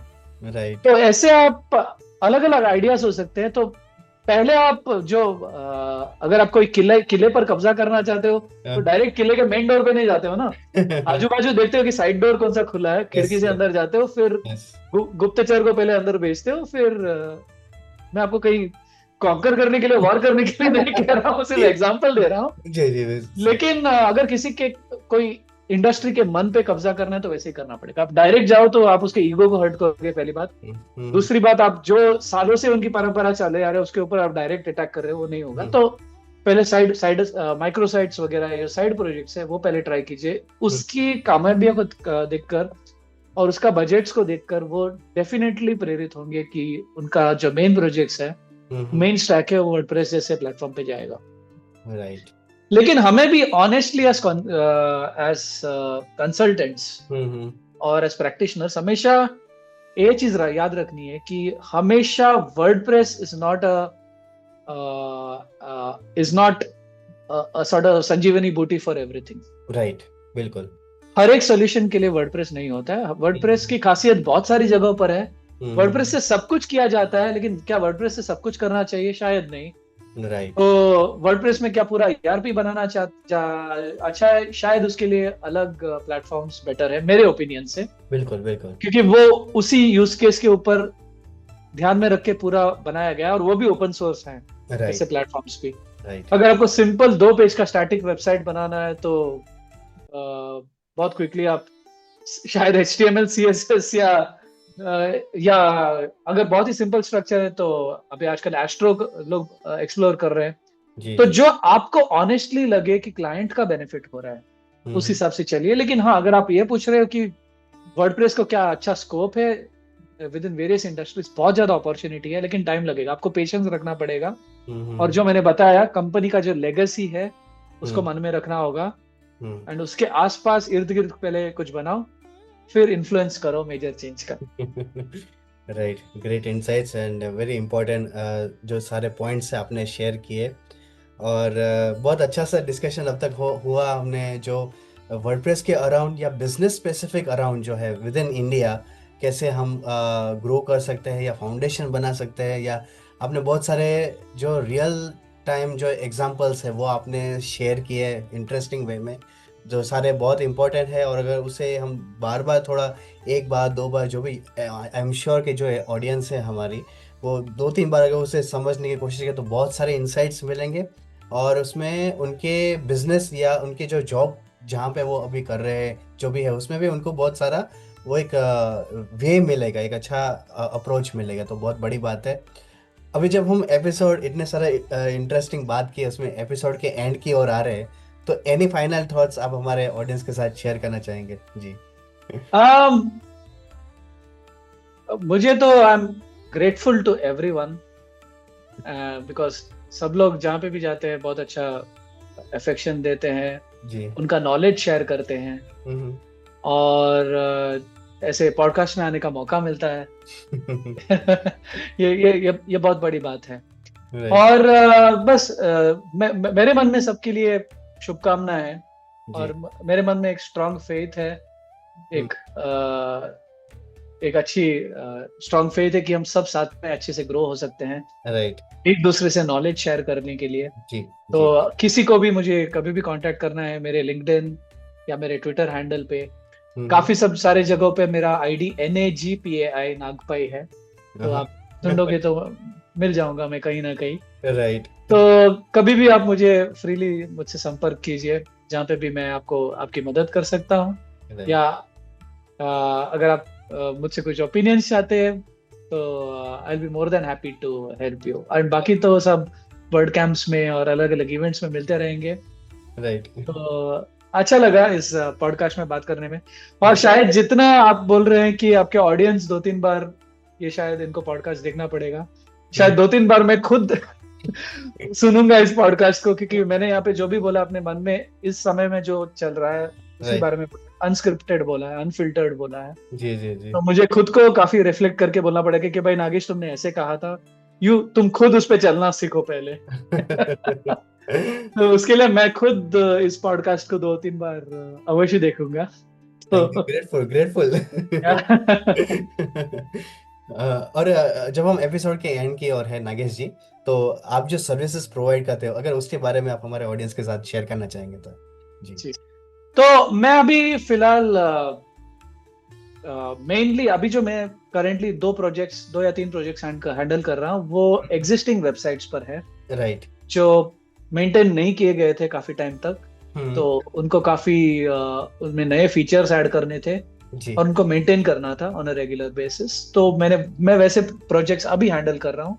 राइट। लेकिन वर्डप्रेस के अंदर अगर आपके पास कोई यूज केस है या कोई अदर ओपन सोर्स प्लेटफॉर्म भी है जो बहुत ही कम लोग जानते हैं, मैं नई चीजों को एक्सप्लोर करने में रुचि रखता हूँ। जैसे मैंने ड्रुपल का भी एग्जांपल दिया है। तो मैं ड्रुपल में एक्सपर्ट नहीं हूँ, लेकिन अभी मैं ड्रुपल का अच्छा खासा एक प्रोजेक्ट संभाल रहा हूँ। और मैं अभी भी मैं ये गारंटी नहीं दे रहा हूँ कि मैं पूरी तरह 100% कंप्लेंट कर पाऊंगा या नहीं, कुछ नया सरप्राइज आ सकता है, टेक्नोलॉजी में वैसे ही होता है।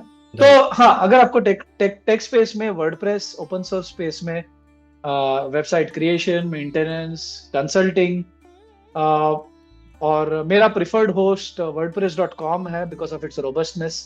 5 साल के अंदर मैंने खुद ने एज एन एम्प्लॉय देखा है कि वो इनसाइड स्टोरी देखा है कि वो कितना बढ़िया प्लेटफॉर्म है। तो उसमें मैं एजेंसी पार्टनर हूँ। अच्छा। तो अगर आपकी कोई होस्टिंग रिक्वायरमेंट्स हो या कोई भी वर्डप्रेस रिक्वायरमेंट्स हो, बेझिझक मुझे कांटेक्ट कीजिए। राइट। इवन अगर आप मुझसे बिजनेस नहीं करना चाहते हो, बस सिर्फ आपको कैजुअली पूछना है कोई क्वेश्चंस भी, तो मैं हमेशा एक्साइटेड रहता हूँ कॉन्वर्सेशंस के लिए। जी जी। तो जरूर कांटेक्ट कीजिएगा। Right right. Thank you so much. और ऑडियंस को मैं यही कहना चाहूँगा कि बहुत सारे इम्पोर्टेंट इंसाइट्स और हमारे साथ जो इम्पोर्टेंट पॉइंटर्स है वो शेयर किए हैं। और आप डेफिनेटली जो है इस एपिसोड के डिस्क्रिप्शन में नागेश जी के जितने भी जो सोशल मीडिया प्रोफाइल्स है जो भी है, तो उनसे डायरेक्ट कांटेक्ट कर सकते हैं। तो वो हमने रखा है, तो आप उनसे कभी भी बात कर सकते हैं, उनसे मैसेज करके बात कर सकते हैं। सो नागेश जी, मैं आपको बहुत बहुत थैंक यू कहूँगा। ऑलमोस्ट 2 आवर्स हुआ है हमारा कन्वर्सेशन। तो ये बहुत, और वो भी आज सैटरडे है, तो बहुत रिलैक्सिंग मोड सब होते हैं, बट आपने ये यूटिलाइज किया और हमें दो दो इम्पोर्टेंट आवर्स आपने हमें दिए हैं। So very much thank you to you. आपको भी, क्योंकि मैंने आपका एक एडिशनल आवर लिया है, तो आपके समय आपके साइड भी। और ये मेरे साथ हमेशा होता है। आप सुनील से पूछिए WP सिंप्लीफाइड का, तो उसमें हमने बस फ्री फ्लोइंग कॉन्वर्सेशन शुरू किया था। वो करीबन ऑलमोस्ट 3 घंटे या शायद उससे ज्यादा ही हम बात करते गए। उनको बहुत एडिट करना पड़ा, तो बहुत मेहनत करनी पड़ी उनको, लेकिन मुझे बात करना अच्छा लगता है, so it's very obvious. Thank you. Thank you so much, thank you so much. So audience, हम इसी तरह जिस तरह आज हमने नागेश जी से बात की, उनके बारे में जाना, और उनके इनसाइट्स जो उनके एक्सपीरियंसेस, उनके ऑब्जर्वेशन जो हमने जाने for the businesses, for with in the WordPress ecosystem और उसके अराउंड, तो वो हमने जाना। और उसी तरह हम आगे भी जो हमारे जो गेस्ट हैं उनसे मिलते रहेंगे, इंडस्ट्री स्पेसिफिक डिस्कशंस भी करते रहेंगे। तब तक के लिए मेरे साथ जुड़े रहिए, हम आगे भी मिलते रहेंगे। आप सभी का बहुत बहुत धन्यवाद। धन्यवाद। धन्यवाद। Thank you. WP बात, WP का ज्ञान, भाषा का गौरव।